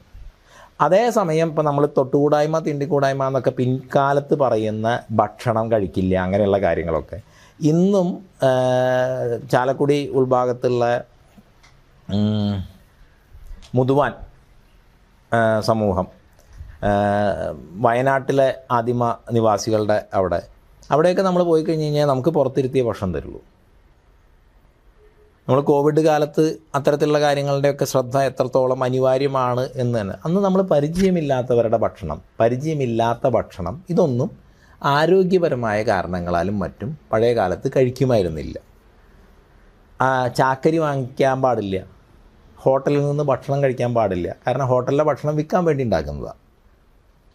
ഇത് കഴിച്ചൊരാൾ നന്നാവണമെന്ന് വിചാരിച്ചിട്ടുണ്ടാക്കുന്നതല്ല. ആ സങ്കല്പം വളരെ പ്രധാനമാണ്. അപ്പോൾ അത്തരത്തിലുള്ള നിഷ്ഠകൾ പഴയ കാലത്ത് പുലർത്തിയിരുന്നു. പക്ഷേ അത് ഓരോ പരമ്പരകളും അവരവരുടേതായിട്ടുള്ള മാത്രങ്ങളിൽ കേന്ദ്രീകരിച്ച് നിന്ന സമയത്ത് അതൊരു സാമൂഹിക പ്രശ്നമായിരുന്നില്ല. ജനസംഖ്യ കൂടുകയും ഇടകലരുകയും അതേസമയം അതിനെ മാനേജ് ചെയ്യാൻ കഴിവുള്ള ഒരു ഭരണ സംവിധാനം ഇല്ലാതിരിക്കുകയും ചെയ്തപ്പോൾ, അധിനിവേശ ശക്തികളൊക്കെയായി വന്നു കഴിഞ്ഞപ്പോൾ അതൊരു സാമൂഹിക പ്രശ്നമായി മാറുകയും ഏത് സമയത്തും അധികാരത്തോട് ചേർന്ന് നിൽക്കുന്നവർ അവരുടെ സമ്പത്തും അധികാരവും ഉറപ്പിക്കാൻ വേണ്ടിയിട്ടുള്ള ശ്രമങ്ങൾ നടത്തും. അത് ഞാൻ എൻ്റെ മക്കൾക്ക്, എൻ്റെ ആളുകൾക്ക് തന്നെ വേണം എന്നുള്ള രീതിയിൽ ഉണ്ടാക്കുകയും അപ്പോൾ അത് ജാതീയമായിട്ടുള്ള ഉച്ചനീചത്വങ്ങളും അതിൻ്റേതായിട്ടുള്ള പ്രശ്നങ്ങളും അതൊരു സാമൂഹിക പ്രശ്നങ്ങളുമൊക്കെ ആയിട്ട് വികാസം പ്രാപിച്ചു വന്നു എന്നുള്ളൊരു വായനയാണ് ഈ വിഷയത്തിലെ ചരിത്രത്തിനെ സംബന്ധിച്ചിടത്തോളം ഞാൻ നടത്തുന്നൊരു കാര്യം. ഈ അധിനിവേശ ശക്തികൾ ഉദ്ദേശിക്കുന്ന ബ്രിട്ടീഷ് ഭരണകൂടത്തിനെയാണോ? മുഗൾ ഭരണകൂടം, ബ്രിട്ടീഷ് ഭരണകൂടം. ഇതിനു മുമ്പ് കേരളത്തിൽ തൊട്ടുകൂടായ്മ ഉണ്ടായിരുന്നില്ല, അയിത്തം ഉണ്ടായിരുന്നില്ല? അല്ല, അത് ഞാൻ നേരത്തെ പറഞ്ഞല്ലോ, ഈ അയിത്തം എന്ന് ഇന്ന് വായിക്കുന്ന ഒരു രൂപം എന്ന് പറയുന്നത് ഈ ഭക്ഷണം കഴിക്കില്ല, അല്ലെങ്കിൽ അങ്ങനെയുള്ള രീതിയിലുള്ള ഓരോരുത്തരും അവരവരുടെ മാറി നടക്കുക എന്നുള്ളതോ? അല്ല, വഴി മാറി നടക്കുന്നതൊക്കെ ഈ രീതിയിൽ വരുന്ന, അതായത് ഇതിന് ശേഷം വന്ന ഓരോരുത്തരും അവരവരുടേതായിട്ടുള്ള പ്രദേശങ്ങളിൽ ജീവിക്കുക എന്നുള്ളതാണ്. മറ്റൊരു സ്ഥലത്തേക്ക് അവർ വരില്ല.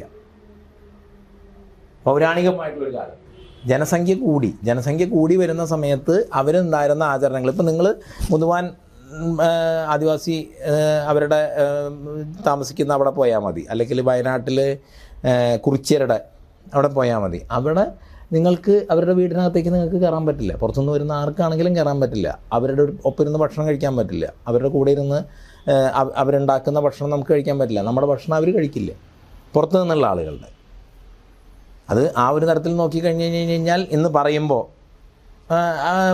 ആദിമനിവാസികൾ ഇന്നത്തെ ST കാറ്റഗറിയിൽ പെടുന്ന ആളുകളാണ്. ആ നിഷ്ഠ എല്ലാ പാരമ്പര്യങ്ങളും പാലിച്ചിരുന്നു. ഭക്ഷണ കാര്യത്തിൽ, സഹവസിക്കുന്ന കാര്യത്തിൽ ഒക്കെ എല്ലാവരും പാലിച്ചിരുന്നു. അത് ആ കാലത്ത് ഒരു രീതിയായിരുന്നു. പക്ഷെ അധികാരവും സമ്പത്തും കേന്ദ്രീകരിച്ചപ്പോൾ ഇന്ന് തന്നെയും അധികാരത്തിനോട് ഒട്ടി നിൽക്കുന്ന ആളുകൾ എന്തൊക്കെയാണ് ചെയ്യണമെന്ന് നമുക്കറിയാമല്ലോ. അതുപോലെ അധികാരവും സമ്പത്തും കേന്ദ്രീകരിക്കുന്ന സമയത്ത് ആ സാമൂഹിക വ്യവസ്ഥയിലും കലർപ്പുണ്ടായി. അത് ഇവിടെ മാത്രമല്ല, ലോകത്ത് എല്ലായിടത്തും ഉണ്ടായിട്ടുണ്ട്. അങ്ങനെയൊക്കെ ഇരിക്കുന്ന സമയത്ത് നമ്മൾ അടിമകളെ ആട്ടിത്തെളിച്ച് കൊണ്ടുവന്ന് ചന്തയിൽ വെച്ച് വിറ്റിട്ടില്ല. യൂറോപ്പും അറേബ്യയും ചെയ്തതുപോലെ. ഇല്ല, ഈ അടിമ കച്ചവടം കേരളത്തിലുണ്ടായിരുന്നതായിട്ട് ഇതുണ്ടല്ലോ? ഇല്ല. ഫോർട്ട് കൊച്ചിയിൽ അതിന്റെ സ്മാരകമുണ്ട്. ഇല്ല, ചരിത്രത്തെ പല രീതിയിൽ പിന്നീട് വായിക്കാം. ഇപ്പോൾ ഇവിടെ എല്ലാവരും ബുദ്ധന്മാരായിരുന്നു എന്ന് പറയുന്ന രീതിയിലൊക്കെ വായിക്കാം. ഭാരതീയമായ സംസ്കൃതിയിൽ അടിമ വ്യാപാരം ഉണ്ടായിട്ടില്ല. ഇപ്പം ഭൂമി കൈമാറുമ്പോൾ ആ ഭൂമിയുടെ ഇതൊക്കെ ഒരു ബന്ധപ്പെട്ട് നിൽക്കുന്ന ആളുകളായതുകൊണ്ട് അവരെല്ലാവരും കൂടി ചേർന്നായിരിക്കും ചിലപ്പോൾ പുതിയ വ്യവസ്ഥയിലേക്ക് പോവുക. അപ്പം അതിനെയൊക്കെ പിന്നെ വായിക്കുന്ന സമയത്ത് ഇങ്ങനെ വായിക്കാം. പക്ഷേ യൂറോപ്പിലോ അറേബ്യയിലോ ഉണ്ടായിരുന്നത് പോലെ ഒരടിമ വ്യാപാരം ഭാരതീയ സംസ്കൃതിയിൽ ഉണ്ടായിട്ടേ ഇല്ല. സ്വാമിജി, ഈ കുംഭമേളയിൽ തന്നെ ചില റിച്വൽസ് വളരെ പണ്ടത്തെ ആൾക്കാർ ഒരു മോഡേൺ വ്യൂ അനുസരിച്ച് പ്രാകൃതം എന്ന് പറയുന്ന ചില റിച്വൽസ് അവിടെ ഉണ്ടായിരുന്നു. കോഴിയെ വെട്ടുക, അതുപോലെ പോർക്കലി പൂജ അവിടെ വളരെ ഇതായിട്ടുണ്ടായിരുന്നു. പിന്നെ ചതുരാംബിക പൂജ, അങ്ങനത്തെ വളരെ ഗുഹ്യമായ പൂജകൾ, അതിൻ്റെ കൂടെയുള്ള ചില ഇങ്ങനത്തെ റിച്വൽസ്, ദാറ്റ് ഈസ് കോഴി അറക്കുക, അങ്ങനത്തെ റിച്വൽസ്, ഇതിനെയൊക്കെ പലതരത്തിലുള്ള ആൾക്കാർ വിമർശിച്ചിട്ടുണ്ട്. കേരളം എങ്ങോട്ട് പുറകോട്ട് പോകുന്നോ എന്നൊക്കെ വെച്ചിട്ട്. ഇതിനെപ്പറ്റി എന്താണ്? ഇതൊക്കെ പ്രാകൃതമായ റിച്വൽസ് ആണോ, അതോ സ്വാമിജി നേരത്തെ പറഞ്ഞ പോലെ പ്രകൃതിയായിട്ട് ചേർന്ന് പോണ? അല്ല, ഇവിടെ ആളുകളുടെ ആദിമമായിട്ടുള്ള സംസ്കൃതിയുടെ ഭാഗമാണ് അതെല്ലാം. വീരാരാധനയുടെ ഭാഗമാണ്. അതാത് പാരമ്പര്യങ്ങൾ, ബലിയുള്ള പാരമ്പര്യങ്ങളുണ്ട്. ഇവിടെ ആ ഒരു പൂജയ്ക്ക് ഒരു കോഴിയെ മാത്രമല്ല, എത്രയോ, നിങ്ങൾ കേരളത്തിൽ തടക്കയറ്റം മുതൽ വാക്കയറ്റം വെച്ച് കഴിഞ്ഞാൽ നിങ്ങൾക്ക് എത്ര കോഴിക്കടകൾ കാണാം, കോഴി ഇറച്ചി വെക്കുന്നത്. അപ്പം അവിടെയൊക്കെ കൊല്ലുന്നതുകൊണ്ട് വിരോധമില്ല എന്നുണ്ടെന്നുണ്ടെങ്കിൽ അവിടെ കൊല്ലുന്നതുകൊണ്ടും വിരോധമില്ല. പക്ഷെ ഒരു പൂജയ്ക്കായിട്ട് ഒരു ജീവനുള്ള വസ്തുവിനെ അത് ബാൻ ചെയ്തതല്ലേ? ഇവിടെ ബാൻ ചെയ്തു. ഭാരതത്തിൽ മുഴുവൻ ഉണ്ടല്ലോ. കാമാഖ്യയിലുണ്ട്. ഏറ്റവും വലിയ ബലി നടക്കുന്നത് ഹിമാചലിലാണ്. ഹിമാചലിൽ രാമനവമി ആഘോഷം ബലി നടന്നിട്ടുണ്ട്. അതിന്റെ അർത്ഥം ഇതിന്റെ നെക്സ്റ്റ് അതും കൂടി ആവില്ലേ? അല്ല, അങ്ങനെയാണെങ്കിൽ ഇവിടെയുള്ള മാംസഭോജനശാലകളിലൊക്കെ അടുത്ത ഘട്ടത്തിൽ മനുഷ്യമാംസം വിൽക്കാം എന്ന് പറയാം.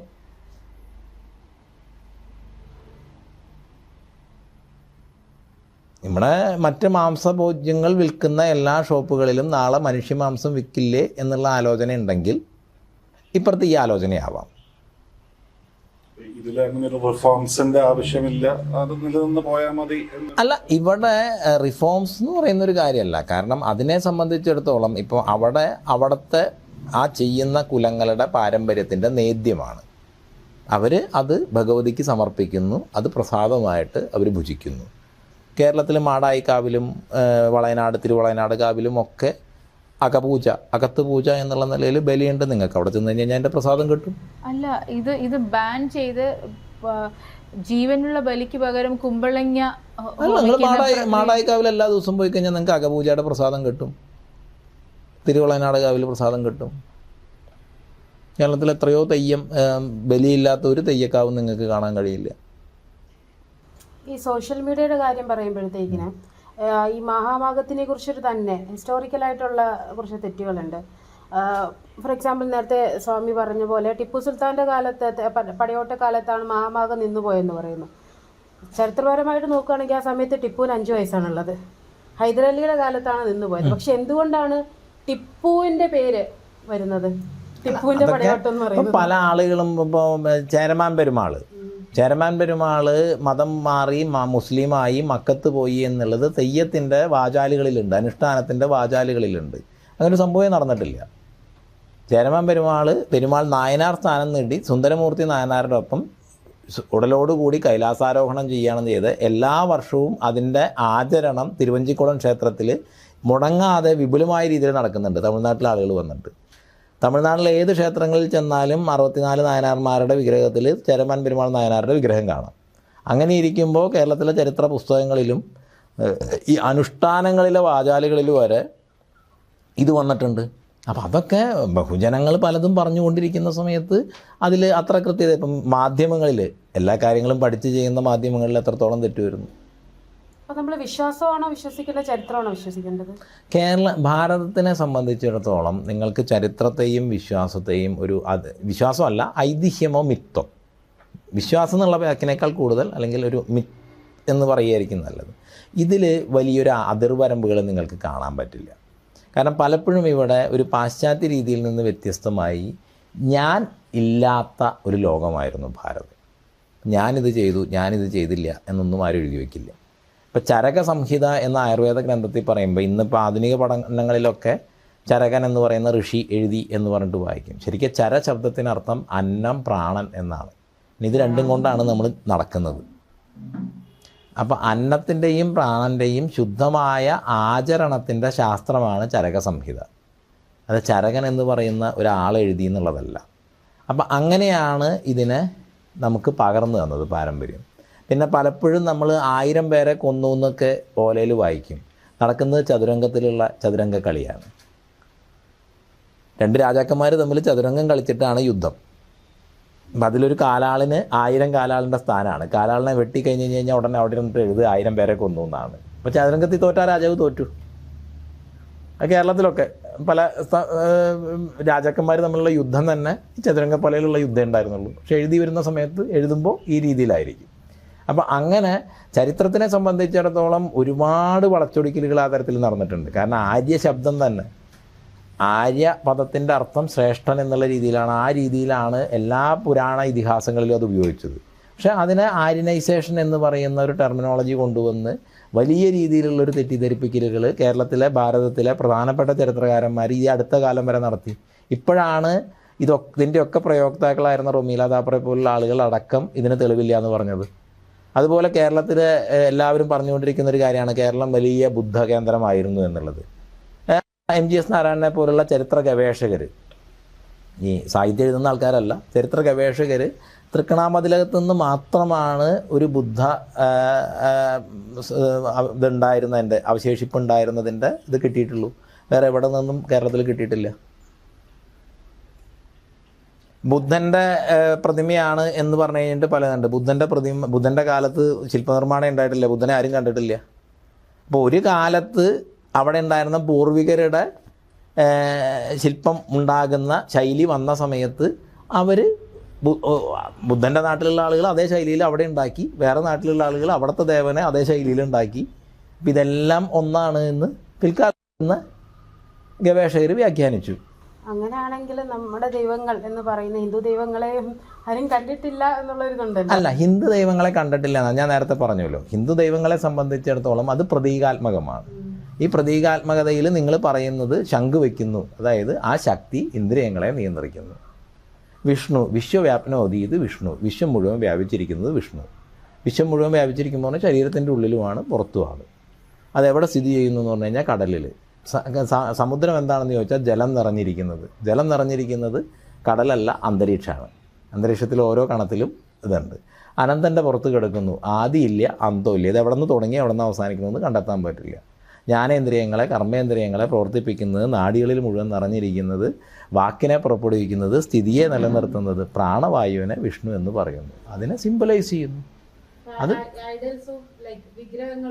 ആ ധ്യാനത്തിൽ നിന്നാണ് വിഗ്രഹത്തെ ഉണ്ടാക്കുന്നത്. അത് നമുക്ക് ആ ശക്തി എങ്ങനെ പ്രവർത്തിക്കുന്നു, എന്ത് ചെയ്യുന്നു എന്ന് തിരിച്ചറിയിക്കാൻ വേണ്ടിയിട്ടുള്ളതാണ്. ഇപ്പോൾ ഗുരുവായൂർ ശ്രീകൃഷ്ണനാണ്, വിഗ്രഹം മഹാവിഷ്ണുവിൻ്റെയാണ്. അപ്പം അങ്ങനെ ആ വിഗ്രഹം വിശേഷേണ ഗ്രഹിക്കാൻ മാത്രമുള്ളതാണ്. അത് വിഷ്ണുവിൻ്റെ ഫോട്ടോ ആണെന്നൊന്നും ഒരു ആചാര്യന്മാരും പറഞ്ഞിട്ടില്ല.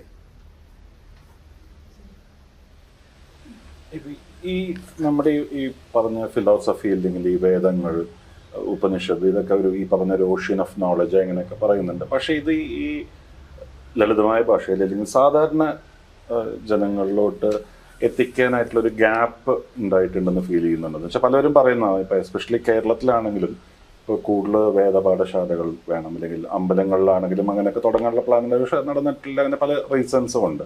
ആ ഒരു ഗ്യാപ്പ് ഫീൽ ചെയ്യുന്നുണ്ടോ? ലൈക്ക് അത് ആവശ്യമുള്ള ഒരു 2 തരത്തിലാണ് അതിലുള്ളത്. അതായത് എന്തുകൊണ്ട് വൈദിക സംസ്കൃതി എന്ന് പറയുന്നത് സംസ്കൃത ഭാഷയിൽ എഴുതി എന്ന് പറഞ്ഞു കഴിഞ്ഞാൽ, എൻ്റെയൊക്കെ ഒരു റീഡിംഗ് അനുസരിച്ച് സംസ്കൃതം ഒരു കാലത്തും വ്യാവഹാരിക ഭാഷയായിരുന്നില്ല.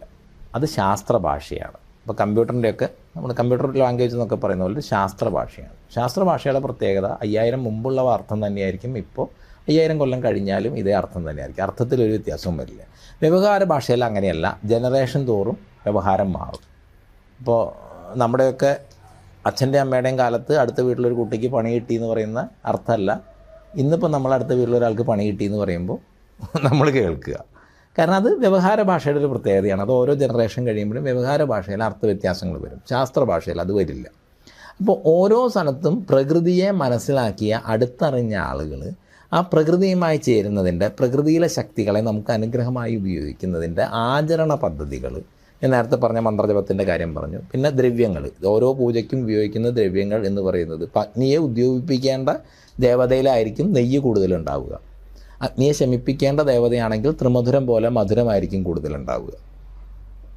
അപ്പോൾ അങ്ങനെ ആ ദ്രവ്യങ്ങളിൽ അതിൻ്റെ കാര്യങ്ങളൊക്കെ നമുക്ക് കാണാൻ പറ്റും. അങ്ങനെയുള്ള ആചരണങ്ങൾ പ്രാദേശികമായിട്ടുണ്ടാകുന്നുണ്ട്. ഈ പ്രാദേശികമായിട്ടുള്ള ആചരണങ്ങളെ സംബന്ധിച്ചിടത്തോളം അത് അതാത് ദേശത്തിനും അതാത് കാലത്തിനും വേണ്ടിയിട്ടുള്ളതാണ്.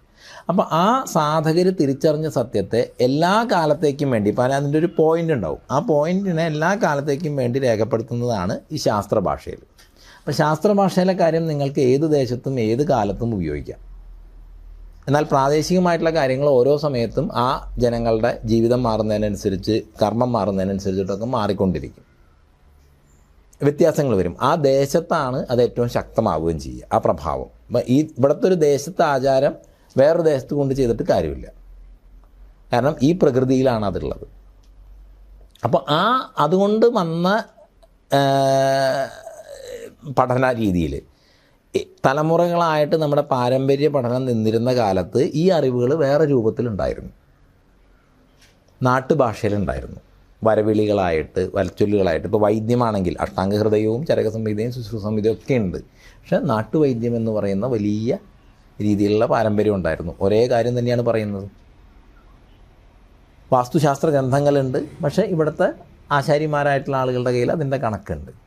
അപ്പോൾ അതുപോലെ ആ പരമ്പര ഇവിടെ പഴയ കാലത്ത് തുറന്നു പോന്നിരുന്നു. അതിന് ബ്രേക്ക് വന്നപ്പോഴാണ് ഈ അറിവുകൾ നഷ്ടപ്പെട്ടു പോയത്. ഇപ്പം മുമ്പാണെങ്കിലും ഈ സംസ്കൃതത്തിൻ്റെ രീതിയിലുള്ള കാര്യങ്ങൾ പഠിക്കുക എന്ന് പറയുന്നത് ചെറിയൊരു വിഭാഗം മാത്രമേ ഉണ്ടായിരുന്നുള്ളൂ. കാരണം അതൊരു പ്രിസർവ് ചെയ്യാൻ വേണ്ടിയിട്ടുള്ളതാണ്, അനുഷ്ഠാനത്തിനുള്ളത് വലിയ ജനസാമാന്യമാണ്. അപ്പം അങ്ങനെയാണ് തുറന്നു പോയിരുന്നത്. ആ ഒരു ഗ്യാപ്പാണ്, അതായത് ഒരു കാലത്ത് ഇത്തരം കാര്യങ്ങളെ സംരക്ഷിക്കേണ്ടിയിരുന്ന അധികാരസ്ഥാനം അങ്ങനെയല്ലാതെ മാറ്റപ്പെട്ടു. ഇപ്പോൾ പഴയ കാലത്ത് വിദ്യ കാശ് കൊടുത്ത് വാങ്ങിക്കേണ്ടതായിരുന്നില്ല, വൈദ്യം കാശ് കൊടുത്ത് വാങ്ങിക്കേണ്ടതായിരുന്നില്ല. ഇതൊക്കെ രാജാവിൻ്റെ ധർമ്മമായിരുന്നു. ഭിക്ഷയെടുക്കുന്നതിന് അധികാരിത്വമുണ്ട്, എല്ലാവർക്കും ഭിക്ഷ എടുക്കാൻ പറ്റില്ല. പഴയ കാലത്ത് ധർമ്മക്കാരനെയാണ് നമ്മൾ വരിക, നമ്മളോട് ധർമ്മം ചെയ്യാൻ പറയാനുള്ള, ധർമ്മത്തിൻ്റെ ആൾക്കായി ഭിക്ഷ ചോദിക്കാനുള്ള അവകാശമുള്ളൂ. അവശരെയും അശരണരെയും സംരക്ഷിക്കേണ്ടത് രാജാവിൻ്റെ ധർമ്മമാണ്, അല്ലെങ്കിൽ അവിടുത്തെ അധികാരിയുടെ ധർമ്മമാണ്. അതുകൊണ്ടാണ് കേരളത്തിലെ പഴയ നാട്ടാചാരം ഉണ്ടായിരുന്ന അത്താഴപ്പഷ്ണിക്കാരുണ്ടോ എന്ന് വിളിച്ചു ചോദിച്ചിട്ട് ആണ് വാതിലടയ്ക്കാറ്. അപ്പം ആ ധർമ്മം അധികാരസ്ഥാനത്ത് നിന്ന് പോയപ്പോൾ ഇത് മുഴുവൻ ഒരു തരത്തിൽ വാണിജ്യവൽക്കരിക്കപ്പെടുക, അല്ലെങ്കിൽ അത് പണം കൊടുത്ത് നേടേണ്ട ഒന്നായിട്ട് വൈദ്യവും വിദ്യാഭ്യാസമൊക്കെ മാറി. അപ്പോൾ ഈ സംരക്ഷിച്ചു വന്ന കാര്യങ്ങൾ, അന്ന് വൈദ്യനെ സംരക്ഷിച്ചിരുന്നത്, അറിവിനെ സംരക്ഷിച്ചിരുന്നത്, പണ്ഡിതന്മാരെ സംരക്ഷിച്ചിരുന്ന അധികാര കേന്ദ്രങ്ങൾ, അത് മറികടന്നപ്പോൾ ആ തുടർച്ച നഷ്ടപ്പെട്ടു പോയി.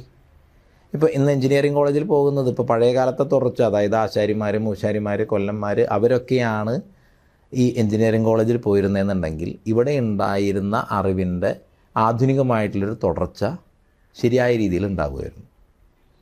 ഇപ്പോൾ ഒരു മുഴക്കോല് എന്ന് പറയുമ്പോൾ ഇന്ന് പറയുന്ന പുതിയ ഗേൾസ് എന്ന് പറയുന്നതാണ്, പഴയ കാലത്തെ ആളുകൾക്ക് കണക്കൊന്നും അത്ര കൃത്യമായിരുന്നില്ല.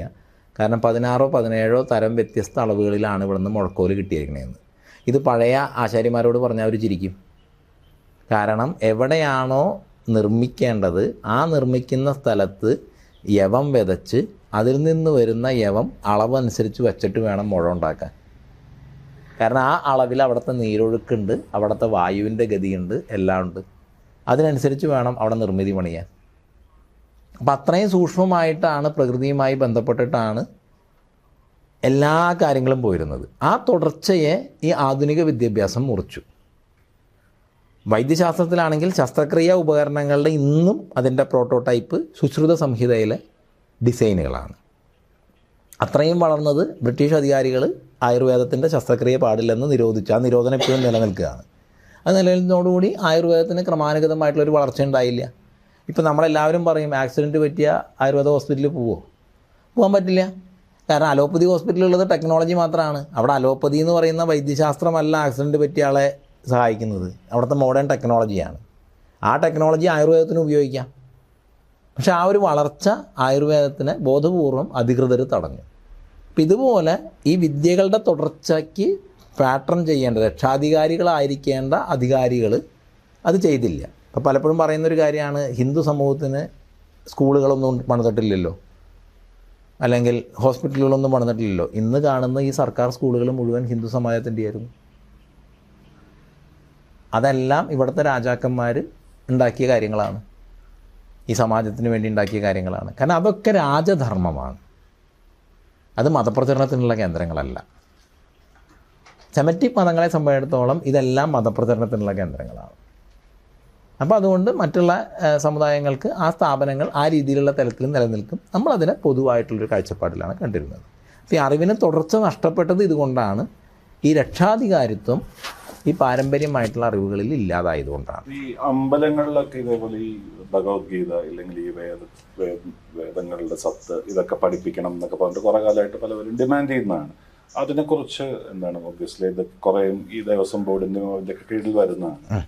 അത് ഒരു പോസിബിലിറ്റി തീർച്ചയായിട്ടും. അത് നമ്മളെന്തുകൊണ്ട് ദേവസ്വം മന്ത്രിയെയും ദേവസ്വം ബോർഡ് അധികാരികളെയും ഈ മാഘത്തിൻ്റെ രക്ഷാധികാരികളായി വെച്ചു എന്ന് പറഞ്ഞു കഴിഞ്ഞാൽ, അതിൻ്റെ നോട്ടീസ് ശ്രദ്ധിച്ചാൽ നിങ്ങൾ ശ്രദ്ധിച്ചിട്ടുണ്ടാവും. കേരളത്തിലെ പഴയ കാലത്തിൻ്റെ രക്ഷാധികാരികളായിരുന്ന രാജവംശം, അതിൽ ആദിവാസി രാജവംശം വരെയുണ്ട്. ഭാരതത്തിൽ 2 ആദിവാസി രാജവംശങ്ങൾ, ഒന്ന് കേരളത്തിലാണ് കോവിൽമല രാജാവ്. കോവിൽമല രാജാവ് അടക്കം ഈ മാഘത്തിൻ്റെ രക്ഷാധികാരിയാണ്. ആ രക്ഷാധികാരികളുടെ കൂടെയുള്ളത് ആധുനിക കാലത്ത് ഇതിൻ്റെ രക്ഷാധികാരികളായിരിക്കേണ്ട ദേവസ്വം മന്ത്രിയും ദേവസ്വം ബോർഡ് പ്രസിഡന്റുമാരുമാണ്. അപ്പോൾ ആ ധാർമ്മിക അധികാര കേന്ദ്രത്തിൻ്റെ ചുമതലയാണ് ധാർമ്മികമായ സംസ്കൃതികളെ സംരക്ഷിക്കുക. അതിൽ അങ്ങനെ തന്നെയാണ് വേണ്ടത്. ഇപ്പോൾ ഈ പ്രാവശ്യത്തെ കുംഭമേള അതിൻ്റെ ആധ്യാത്മികമായ ലക്ഷ്യം നിറവേറ്റി എന്ന് തോന്നുന്നുണ്ടോ? അത് ആധ്യാത്മികമായ ലക്ഷ്യം തലമുറകൾക്ക് അപ്പുറത്ത് കാണേണ്ട ഒരു കാര്യമാണ്. നമുക്കത് കഴിഞ്ഞ പിറ്റേ ദിവസം പറയാവുന്ന കാര്യമല്ല. ഹിന്ദു എവേക്കനിങ് എന്ന് പറയുമ്പോൾ ഈ പറഞ്ഞ പോലെ കുംഭമേളയ്ക്കും ഒരുപാട് പേര് വന്നിരുന്നു. ഇപ്പോൾ ഒരു കണ്ടുവരുന്ന ഒരു ഭജൻ, അതിലേക്ക് ഒരുപാട് പേര് വരുന്നു. ഇതാണോ റൈറ്റ് പാത്ത്, അല്ലെങ്കിൽ ഇതാണോ ആധ്യാത്മികത, ഇങ്ങനെയാണോ? അല്ലെങ്കിൽ ഹിന്ദു മൂന്ന് തലത്തിൽ, അതായത് നമ്മളെല്ലാറ്റിനെയും ആധ്യാത്മികം എന്ന് പറയും. ഭാരതത്തിൽ 3 തലമുണ്ട്: ആദിഭൗതികം, ആദിദൈവികം, ആധ്യാത്മികം. ക്ഷേത്രങ്ങളൊന്നും ആധ്യാത്മിക കേന്ദ്രങ്ങളല്ല, ആദിദൈവിക കേന്ദ്രങ്ങളാണ്. ആധ്യാത്മികത വേറെയാണ്, ആദിദൈവികത വേറെയാണ്, ആദിഭൗതികത വേറെയാണ്. ഏത് തരത്തിനും ഈ 3 തരത്തിലുള്ള തലങ്ങളുണ്ട്. സാമാജികമായിട്ടുള്ള ഒരു ഐക്യവും സാമാജികമായിട്ട് ധർമ്മത്തിൻ്റെ ഒരു ജാഗരണവും അത് ആ ഒരു സാമൂഹിക തലമാണ്. ആ സാമൂഹിക തലത്തിനെ സംബന്ധിച്ചിടത്തോളം കൂട്ടായ്മകൾ, കൂട്ടായിട്ടുള്ള അനുഷ്ഠാനങ്ങൾ, കൂട്ടായിട്ടുള്ള ആചരണങ്ങൾ ഒക്കെ വലിയ കരുത്ത് പകരുന്ന ഒന്നാണ്. അപ്പോൾ ആ ഒരു റിസൾട്ട് നമുക്ക് ഇന്ന് ഇപ്പോൾ അത് കഴിഞ്ഞ ഉടനെ ഉണ്ടായിട്ടുണ്ടോ എന്ന് ചോദിച്ചാൽ അതുണ്ടാകുന്നു എന്ന് പറയാം. മറ്റുള്ള കാര്യങ്ങൾ കാലം കൊണ്ട് ഉണ്ടായി വരേണ്ട കാര്യമാണ്. അതിനൊരു ഉണർവുണ്ടായിട്ടുണ്ട്, അതിലേക്കുള്ളൊരു വഴിയിലേക്ക് സഞ്ചരിക്കാനുള്ള ഒരു ഉണർവുണ്ടായിട്ടുണ്ട്. പക്ഷെ കാലം, പ്രകൃതി, ഇത് കാലവും പ്രകൃതിയും പരമ്പരയും നിശ്ചയിച്ച് നടത്തിയതാണ്, നമ്മളാരും നടത്തിയതല്ല. ഇത് മലപ്പുറത്ത് നടക്കുമ്പോൾ ചിലർക്ക് ആശങ്കകളുണ്ടായിരുന്നു. മറ്റ് സമുദായങ്ങളിൽ നിന്നുള്ള സഹകരണങ്ങൾ എങ്ങനെയുണ്ടായിരുന്നു? തിരുനാവായയെ സംബന്ധിച്ചിടത്തോളം വലിയ രീതിയിലുള്ള സഹകരണമായിരുന്നു. കാരണം അവിടെയുള്ള എല്ലാ ആളുകളും തന്നെ അവരുടെ ഇതിന് വരുന്ന ആളുകൾക്ക് വേണ്ടിയിട്ടുള്ള സൗകര്യങ്ങൾ ഒരുക്കാനും, പിന്നെ അവരെ സംബന്ധിച്ചിടത്തോളം മറ്റുള്ള ആളുകളെ സംബന്ധിച്ചിടത്തോളം അതൊരു വ്യാപാരത്തിൻ്റെ ഇതുകൂടിയാണ്. നല്ല രീതിയിലുള്ള വരുമാനം അവിടെ ഉണ്ടായിട്ടുണ്ട്. ഇപ്പോൾ IITയുടെ ഒക്കെ വിദ്യാർത്ഥികളുടെ ഒരു ടീമൊക്കെ അവിടെ സർവേ നടത്തിയിരുന്നു. ഏതാണ്ട് ഒരു 100 കോടിയിലധികം രൂപയുടെ വ്യാപാരം ആ പ്രദേശത്ത് നടന്നിട്ടുണ്ട്. പിന്നെ പുറത്തു നിന്നൊക്കെ വരുന്ന വാഹനങ്ങൾ, അങ്ങനെയുള്ള കാര്യങ്ങൾ, അവരുടെ വാടക, അതൊക്കെ ഇപ്പോൾ തിരുവനന്തപുരത്ത് നിന്ന് ഒരു വാടകയ്ക്ക് വണ്ടി വിളിച്ചു വരുന്നു. പാർക്കിംഗ് ഫീസ് അവിടെ ഉണ്ടായിട്ടുണ്ട്. അതായത് 100 കോടിയിലധികം വരുമാനം അവിടെ ഉണ്ടായിട്ടുണ്ട്. തിരുവനന്തപുരത്തെ വാടക തിരുവനന്തപുരത്ത് കിട്ടിയിട്ടുണ്ട്. വരുന്ന ഓരോ സ്ഥലത്തെയും ഹോട്ടലിൽ ഒരു ഭക്ഷണം കഴിച്ചിട്ടുണ്ട്, അതിന് പെട്രോൾ അടിച്ചിട്ടുണ്ട്. അപ്പോൾ അങ്ങനെയൊക്കെ വരുന്നൊരു സംഗതി അതിൻ്റെ ഒരു 2 ഇരട്ടിയെങ്കിലും വരും എന്നാണ് ഒരു വെറുതെ ഒരു കണക്ക് അവരുടെ ഒരു ഇതിലുണ്ടായിരിക്കുന്നത്. അപ്പോൾ അത്രയും വലിയ ഒരു എക്കോണമിയുടെ ഒരു ചലനം ഈ ഒരു കാര്യം, KSRTC തന്നെ 200ഓളം സർവീസുകളാണ് നടത്തിയിരുന്നത്. അപ്പോൾ അങ്ങനെയുള്ളൊരു ചലനം ഉണ്ടായിട്ടുണ്ട്. അപ്പോൾ ആ ചലനത്തിൻ്റെ വലിയ ഒരു ഗുണഭോക്താക്കളായിട്ടുള്ള പ്രദേശവാസികൾ എല്ലാ ജാതി മതഭേദമന്യേ തന്നെ ഇതുമായിട്ട് സഹകരിച്ചിട്ടുണ്ട്. എല്ലാം കഴിഞ്ഞ് അവസാനം സേവാഭാരതി ക്ലീൻ ചെയ്യുന്നത് കണ്ടിട്ട് അവിടെയുള്ള, ഞാനും വീഡിയോ കണ്ടതാണ്, മുസ്ലിം വിഭാഗത്തിൽപ്പെട്ട ആളുകൾ അവർക്ക് നാരങ്ങ വെള്ളവും മോരും ഒക്കെ ആയിട്ട് ക്ലീൻ ചെയ്യുന്ന സേവാഭാരതിക്കാർക്ക് കൊടുക്കാനും അവരെ അഭിനന്ദിക്കാനും വേണ്ടി വന്നിട്ടുണ്ട്. അങ്ങനെയുള്ള രീതിയിൽ വലിയ പങ്കാളിത്തം അവരുടെ ഭാഗത്ത് നിന്ന്. ഈ ഹിന്ദു അവേക്കനിങ് ഒരു കമ്മ്യൂണൽ പോളറൈസേഷനിലേക്ക് പോകാനായിട്ടുള്ള ചാൻസസ് ഉണ്ടോ? കാരണം ചോദിക്കാനുള്ള കാരണം എന്താണെന്ന് വെച്ചാൽ ഇന്നലെ ഞാൻ ഒരു വീഡിയോ കണ്ടാണ്, കുംഭമേളയായിട്ട് ബന്ധപ്പെട്ട് തന്നെ ഏതൊരു സ്റ്റേജിൽ ഒരു സ്വാമി വന്ന് പറയുന്നതാണ്, ഇപ്പോൾ കുറച്ച് നാളായിട്ട് ഒരു മൂവ്മെൻ്റ് ഉണ്ട്, അതായത് ആന്ധ്രാപ്രദേശും കർണാടകയും കേരളവും തമിഴ്നാടും ഒരുമിപ്പിച്ചിട്ട് ഇന്ത്യയിൽ നിന്ന് വിഭജിച്ച് കൊണ്ടുപോകാനുള്ളൊരു ശ്രമം നടക്കുന്നുണ്ട്. അതിനെ നമ്മൾ ഹിന്ദുക്കൾ ചെറുത്ത് തോൽപ്പിക്കണം, അതിനു വേണ്ടിയിട്ടാണ് കുംഭമേള നടത്തുന്നത്, അതിൻ്റെ ലക്ഷ്യം അതാണ് എന്ന തരത്തിലുള്ള വീഡിയോകളുണ്ട്. ഒരു സ്വാമി തന്നെ അത് പറയുന്നതാണ്. അപ്പം അത്തരത്തിലുള്ളൊരു മറ്റ് മതത്തിലുള്ളവരെ നിന്ദിച്ചിട്ട് അല്ലെങ്കിൽ അവരെ മാറ്റിയിട്ട് ഹിന്ദു അവേക്കണിങ് എന്നുള്ള സാധനം പോസിബിൾ ആണ്? അല്ല, ഇപ്പം അങ്ങ് പറഞ്ഞ ഇതിൽ തന്നെ മറ്റു മതങ്ങളെ നിന്ദിക്കുന്നൊന്നുമില്ല. ഇവിടെ അങ്ങനെ ഒരു ചർച്ച നടക്കുന്ന ആളുകൾ, അതായത് ഈ 4 സംസ്ഥാനങ്ങളെ ഭാരതത്തിൽ നിന്ന് അടർത്തി മാറ്റണം എന്ന് പറയുന്ന ചർച്ച നടത്തുന്ന ആളുകൾ ഉണ്ട് എന്നുള്ളത് യാഥാർത്ഥ്യമാണ്. കാരണം അത് വലിയ രീതിയിലുള്ള ക്യാമ്പയിനിങ്ങുകൾ തന്നെ കട്ടിങ് സൗത്ത് എന്നുള്ള പേരിലൊക്കെ നടത്തുന്നുണ്ട്. അത് സംബന്ധിച്ചിടത്തോളം ഒരു രാഷ്ട്രത്തിനെ സംബന്ധിച്ചിടത്തോളം അത് വിഘടനവാദമാണ്, രാജ്യ താല്പര്യത്തിനെതിരാണ്.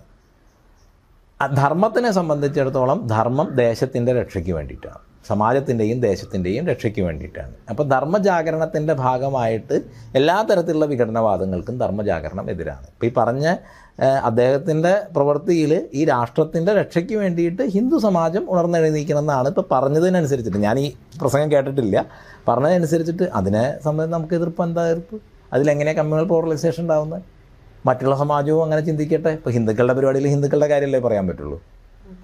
ഒരു ചോദ്യം കൂടെ, മലപ്പുറത്തിനെ കുറിച്ചിട്ട് നോർത്ത് ഇന്ത്യയിലൊക്കെ ഒരു പ്രചരണമുണ്ട്, വീഡിയോകളൊക്കെ സ്വാമി കണ്ടിട്ടുണ്ടായിരിക്കും, അതായത് ഹിന്ദുക്കൾക്ക് ചെന്ന് കയറാൻ പറ്റാത്ത ഗ്രാമങ്ങളുള്ള എന്ന തരത്തിലുള്ളത്.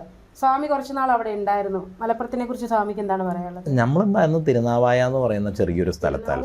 മജോറിറ്റി മുസ്ലിംസ് തിരുനാവായ എന്ന് പറയുന്ന ഒരു ചെറിയ സ്ഥലത്ത്, അത് ആ ക്ഷേത്രത്തിൻ്റെ ഗസ്റ്റ് ഹൗസിൽ നിന്ന് യജ്ഞശാല വിട്ടിട്ട് പുറത്തേക്ക് പോകാൻ പോലും പോലീസുകാർ സമ്മതിച്ചിട്ടില്ല. മോശമായ അർത്ഥത്തിലല്ല, എന്തെങ്കിലും കാര്യങ്ങളും എന്തൊക്കെയായിട്ട് ബന്ധപ്പെട്ടും ആളുകളൊക്കെ ആയിട്ട് സംസാരിക്കുന്നതാണ്. അപ്പോൾ അവിടുത്തെ പ്രദേശവാസികളായിട്ട് അങ്ങനെ എന്തെങ്കിലും ബന്ധം ഉണ്ടാകാനോ ഇടപഴകാനോ നമുക്ക് കഴിഞ്ഞിട്ടില്ല.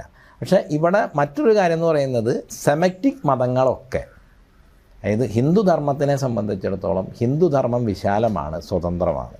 നിങ്ങൾക്ക് ഏത് തരത്തിലുള്ള ഒരു ചിന്തയ്ക്കും എല്ലാ കാര്യങ്ങൾക്കും ഇവിടെ സ്വാതന്ത്ര്യമുണ്ട്, അതിൻ്റെ സ്ഥാനമുണ്ട്.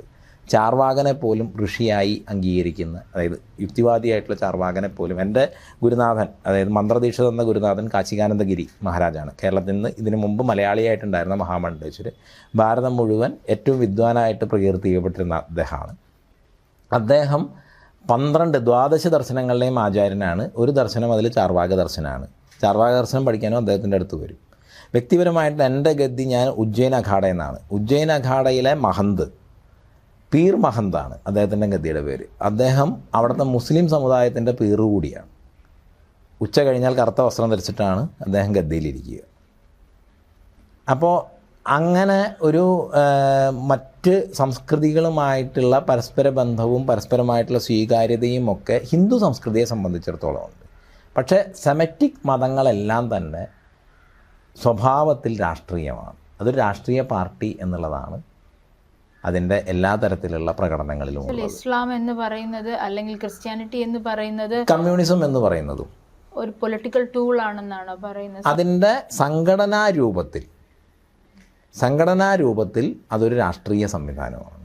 ആ രാഷ്ട്രീയ സംവിധാനത്തിൽ അപരന് ഇടമില്ല. ഇന്ന് ഈ നമ്മൾ ഈ ഹിന്ദു അവേക്കനിങ്ങിന്റെ കാര്യം പറയുമ്പോൾ കൂടുതലും കണ്ടുവരുന്നത് ഈ പൊളിറ്റിക്കൽ ഹിന്ദു എന്ന് പറഞ്ഞിട്ടുള്ള ഒരു ബ്രീഡ് ഇപ്പോൾ പല ഇതിലും ഡിസ്കഷൻസിലും വരുന്നുണ്ട്. അത് സ്പിരിച്വൽ അല്ല, അല്ലെങ്കിൽ അങ്ങനെ ഒരു ഫിലോസഫിക്കൽ ലൈനല്ല, പക്ഷെ പൊളിറ്റിക്കൽ ഹിന്ദു ആണ് എന്നുള്ള ആ ഒരു ടൈപ്പ് ഓഫ് അവേക്കനിങ് നല്ലതാണോ? അല്ലാതെ ഈ പറഞ്ഞ പോലെ ഒരു ഇൻടോളറൻസും അതൊക്കെ കൂടാനായിട്ടുള്ള ഒരു ചാൻസ് ഉണ്ട്? ഈ പൊളിറ്റിക്കൽ ഹിന്ദു എന്ന് പറഞ്ഞിട്ടുള്ള ഇന്ന് കാണപ്പെടുന്ന, എസ്പെഷ്യലി യങ്സ്റ്റേഴ്സിൻ്റെ ഇടയിൽ പോലും കാണപ്പെടുന്ന ഒരു ട്രെൻഡാണ്. അതിൽ രാജനൈതികം, ഒരു സമാജത്തിൽ ജീവിക്കുന്ന ഒരാൾക്ക് രാജനൈതികതയിൽ നിന്ന് പുറത്തു കടക്കാൻ പറ്റില്ല, ഏത് കാലത്താണെങ്കിലും. ഇപ്പോൾ മാഘം നയിച്ചിരുന്നത് കേരളത്തിൻ്റെ അധികാരികളായിരുന്നു, അവർ ഹിന്ദു ധർമാധ്യക്ഷന്മാരായിരുന്നു. അല്ലെങ്കിൽ ഏത് സ്ഥലത്താണെങ്കിലും രാജാക്കന്മാർ, ഇപ്പോൾ കാശി രാജാവ് ഒരു ഭാരതത്തിലെ എല്ലാ രാജാക്കന്മാരുടെയും രാജാവായിരുന്നു. എല്ലാവരും കാശി രാജാവിൻ്റെ സദസ്യരായിരുന്നു. നമ്മുടെ കേരളത്തിലെ കൊടുങ്ങല്ലൂർ രാജാവും ഏതാണ്ട് അതേ പൊസിഷനിലാണ്. അവരുടെ രാജ്യം വളരെ ചെറുതാണ്, അധികാരം വളരെ ചെറുതാണ്, പക്ഷേ അവരുടെ ധാർമ്മിക അധികാരം വിപുലമാണ്. അവർ പണ്ഡിതന്മാരാണ്. കാശി രാജാവ് കാശി വിദ്വത് സഭയുടെ അധ്യക്ഷനാണ്. അപ്പോൾ അവരെ സംബന്ധിച്ചിടത്തോളം അത് ധർമ്മമാണ്, രാജനൈതികവുമാണ് എല്ലാ കാര്യവും. ഇപ്പോൾ മാഘത്തിലാണെങ്കിലും കുംഭത്തിലാണെങ്കിലും ഓരോ വർഷവും അധികാരത്തിൻ്റെ പ്രവർത്തനങ്ങൾ പരിശോധിച്ച് അവർക്ക് ധാർമ്മിക ഉപദേശം നൽകുന്ന വേദികൾ കൂടിയാണ്. അപ്പോൾ ധർമ്മത്തിൻ്റെ ഒരു സാമാജികമായിട്ടുള്ള രാജനൈതികത ധർമ്മത്തിൻ്റെ അവിഭാജ്യമായിട്ടുള്ള ഭാഗമാണ്. പിന്നെ അതിൻ്റെ പ്രകടനങ്ങൾ ദേശവും കാലവും അനുസരിച്ചാണ് ഉണ്ടാവുക. ഓരോ ദേശത്തും ആ ദേശത്തിനനുസരിച്ച്, ഓരോ കാലത്തും ആ കാലത്തിനനുസരിച്ച്. അപ്പോൾ ഭാരതത്തിനെ സംബന്ധിച്ചിടത്തോളം അല്ലെങ്കിൽ ഹിന്ദു സംസ്കൃതിയെ സംബന്ധിച്ചിടത്തോളം ഉള്ളത് ഒരു വളരെ തുറന്നതും സ്വാഗതം ചെയ്യുന്നതുമായിട്ടുള്ള കാഴ്ചപ്പാടാണ്. പക്ഷേ ഈ സെമറ്റിക് മതങ്ങളെ സംബന്ധിച്ചിടത്തോളം അതിൻ്റെ സംഘടിത രൂപത്തിന് അങ്ങനെയല്ല. സ്വാഭാവികമായിട്ടും അപ്പോൾ അതുമായി ബന്ധപ്പെട്ടുള്ള ഫ്രിക്ഷനുകൾ ഉണ്ടാകും. അപ്പോൾ ആ ഫ്രിക്ഷനുകളെ നിലനിൽക്കണമെന്ന് ആഗ്രഹിക്കുന്ന ആളുകൾക്ക് പ്രതിരോധിക്കേണ്ടി വരും. ഇപ്പോൾ പുറത്തുനിന്ന് വന്ന മതങ്ങൾ എന്ന് പറയുമ്പോൾ ഇവിടെ പാഴ്സി മതമുണ്ട്. പാഴ്സി മതവുമായിട്ട് ഭാരതത്തിലെ ഒരു ഹിന്ദു സംസ്കൃതിയിലുള്ള ഒരാളുകളും ഒരു കാലത്തും കലഹിച്ചിട്ടില്ല, ഒരു ടെൻഷനും ഉണ്ടായിട്ടില്ല എന്ന് പറഞ്ഞാൽ, ഇപ്പോൾ കേരളത്തിന് അതങ്ങനെ പരിചിതമല്ലായിരിക്കാം, പക്ഷേ ഭാരതത്തിൽ അധികാരവും സമ്പത്തും വലിയ രീതിയിൽ കേന്ദ്രീകരിക്കപ്പെട്ടിരിക്കുന്ന ഒരു കമ്മ്യൂണിറ്റിയാണ് പാഴ്സി കമ്മ്യൂണിറ്റി. ഒരു ചാർട്ടേഡ് അക്കൗണ്ടൻറ്റുമാരുടെ മേഖല, ലീഗൽ പ്രൊഫഷണൽസിൻ്റെ മേഖല, ഈ എഗ്രിമെൻറ്റുകൾ കാര്യങ്ങളൊക്കെ ഈ സിറിൽ അമർചന്ദ് മംഗൾദാസൊക്കെയാണ് ഈ എഗ്രിമെൻറ്റുകൾ കാര്യങ്ങളൊക്കെ. ഇപ്പോൾ അദാനി പോർട്ടിൻ്റെയൊക്കെ അതിന് വേണ്ടിയിട്ട് സ്റ്റേറ്റ് ഗവൺമെൻറ്റിനോ അദാനി പോർട്ടിനോ വേണ്ടിയിട്ട് ഒരു ഭാഗത്ത് അവരായിരുന്നു. അപ്പോൾ അവരൊക്കെ പാഴ്സി കമ്മ്യൂണിറ്റി എന്നുള്ള ആളുകളാണ്. അപ്പോൾ അധികാരത്തിൽ വലിയ സ്വാധീനമുള്ള സമ്പത്തിൻ്റെ ഒരു വലിയ വിഭാഗം കൈകാര്യം ചെയ്യുന്ന ആളുകളാണ് പാഴ്സികൾ. അവരുമായിട്ട് യാതൊരു കലഹവും ഇവിടെയുള്ള ആളുകൾക്കില്ല. അപ്പോൾ ഈ സെമറ്റിക് സ്വഭാവം ആർജിച്ചുകൊണ്ട് അധികാരത്തെ പിടിച്ചടക്കാനും അപരനെ ഇല്ലാതാക്കാനും ശ്രമിക്കുമ്പോൾ മറ്റുള്ള സ്ഥലത്തു നിന്നും സ്വാഭാവികമായിട്ടുള്ള ആ പ്രതികരണം വരും. ഈ സെമറ്റിക് മതങ്ങളുടെ കാര്യം പറയുമ്പോൾ തന്നെ ഇന്നിപ്പോൾ കേരളത്തിലെ പൊളിറ്റിക്സ് എടുത്ത് നോക്കുകയാണെന്നുണ്ടെങ്കിൽ ഈ ഹിന്ദുത്വം പറയുന്നവരൊക്കെ ആണെങ്കിലും ഈ ഒരു ഹിന്ദു ക്രിസ്ത്യൻ യൂണിറ്റിനെ കുറിച്ചിട്ടുള്ള ഒരുപാട് ചർച്ചകൾ ഉണ്ടാകുന്നുണ്ട്. അതിനെക്കുറിച്ച് അതൊക്കെ സാമാന്യമായിട്ട് ഇപ്പോൾ ഒരു സ്ഥലത്ത് പെട്ടെന്ന് ഒരാളൊരു എന്തെങ്കിലും ഒരു സോഷ്യൽ ഇഷ്യൂ ഉണ്ടായിക്കഴിഞ്ഞ് കഴിഞ്ഞാൽ ആ ഇഷ്യൂ ബാധിക്കുന്ന എല്ലാവരും ഒരുമിച്ച് കൂടും. അതൊക്കെ അപ്പോൾ ഉള്ള പ്രതികരണങ്ങൾക്ക് വേണ്ടിയിട്ട് ഒരുമിച്ച് കൂടുന്നു, അല്ലെങ്കിൽ അത്തരത്തിലുള്ള ചില പ്രതികരണങ്ങൾ ഉണ്ടാകുന്നു എന്നുള്ളത് വിട്ടിട്ട് അതിന് വലിയ ഇപ്പം അതിൽ രണ്ട് വ്യത്യാസങ്ങളുള്ളത്. ഇപ്പോൾ ക്രിസ്തു മതത്തിനെ സംബന്ധിച്ചിടത്തോളം ആണെങ്കിൽ അവർ ഒരുപാട് ആന്തരികമായ പരിവർത്തനങ്ങൾ വിധേയമായിട്ടുണ്ട്.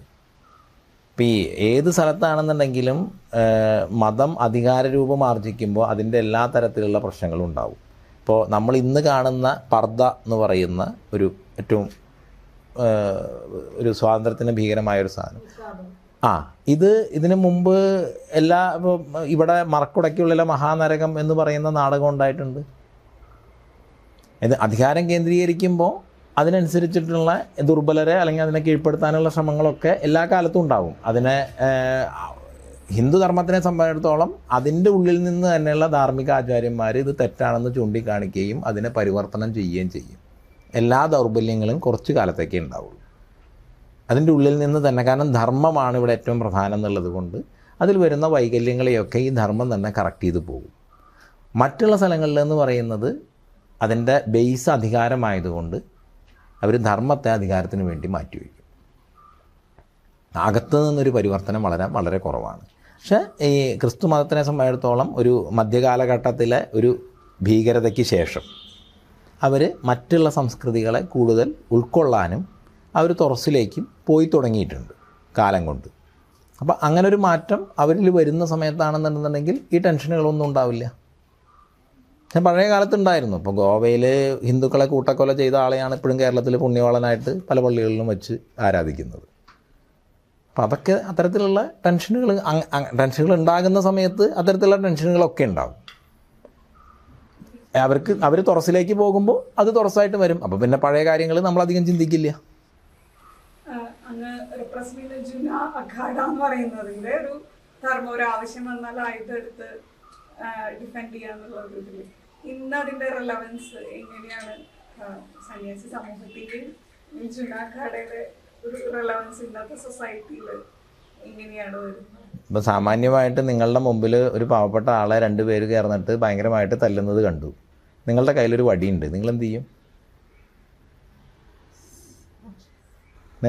പോലീസിനെ വിളിക്കുന്നു. അവിടെ അവനുള്ളിൽ തല്ലി കൊല്ലും. പോലീസിനെ എവിടെ നിന്ന് വിളിക്കും നിങ്ങൾ? മാറ്റിയിട്ട് പോലീസിനെ വിളിക്കും. അല്ല, പിടിച്ചു മാറ്റിയിട്ടല്ലേ പോലീസിനെ വിളിക്കുക.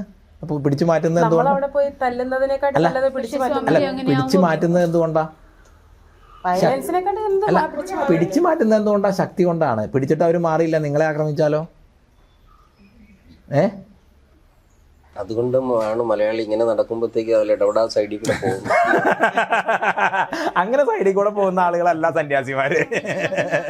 ഈ ബംഗ്ലാദേശിൽ ഇപ്പോൾ വളരെയധികം ക്രൂരമായി ചില മരണങ്ങൾ ഈ അടുത്തിടയ്ക്ക് നടന്നു. അതുപോലെ വേറെ എവിടെയെങ്കിലും ഇന്ത്യയിലൊക്കെ നടക്കുകയാണെങ്കിൽ ഇപ്പോഴും നാഗസന്യാസിമാർ അതിൽ ഇടപെടുമെന്ന് തോന്നുന്നുണ്ടോ? നമ്മളുടെ മുമ്പിലാണ് നടക്കുന്നത് എന്നുണ്ടെന്നുണ്ടെങ്കിൽ അതായത് പൊതുവിൽ അതിന് ഒരു ധാർമ്മിക സംവിധാനവും ഇതേ നാഗസന്യാസിമാരുടെയും അതുപോലെ തന്നെ രാമകൃഷ്ണ മഠങ്ങളും ബംഗ്ലാദേശിലുമുണ്ട്, ഇസ്കോണും ബംഗ്ലാദേശിലുണ്ട്. അവരൊന്നും അതിൽ ഇടപെടുന്നില്ല. അല്ല, അവരിടപെടുന്നില്ല എന്ന് പറഞ്ഞു കഴിഞ്ഞാൽ അവിടെ അതിനുള്ള ശക്തിയില്ല. ഇപ്പം ബംഗാളിൽ ടോട്ടൽ ഹിന്ദു പോപ്പുലേഷൻ വളരെ കുറവാണ്. ആ കുറവിൽ നിന്ന് വളരെ കുറവാണ് സന്യാസിമാർ.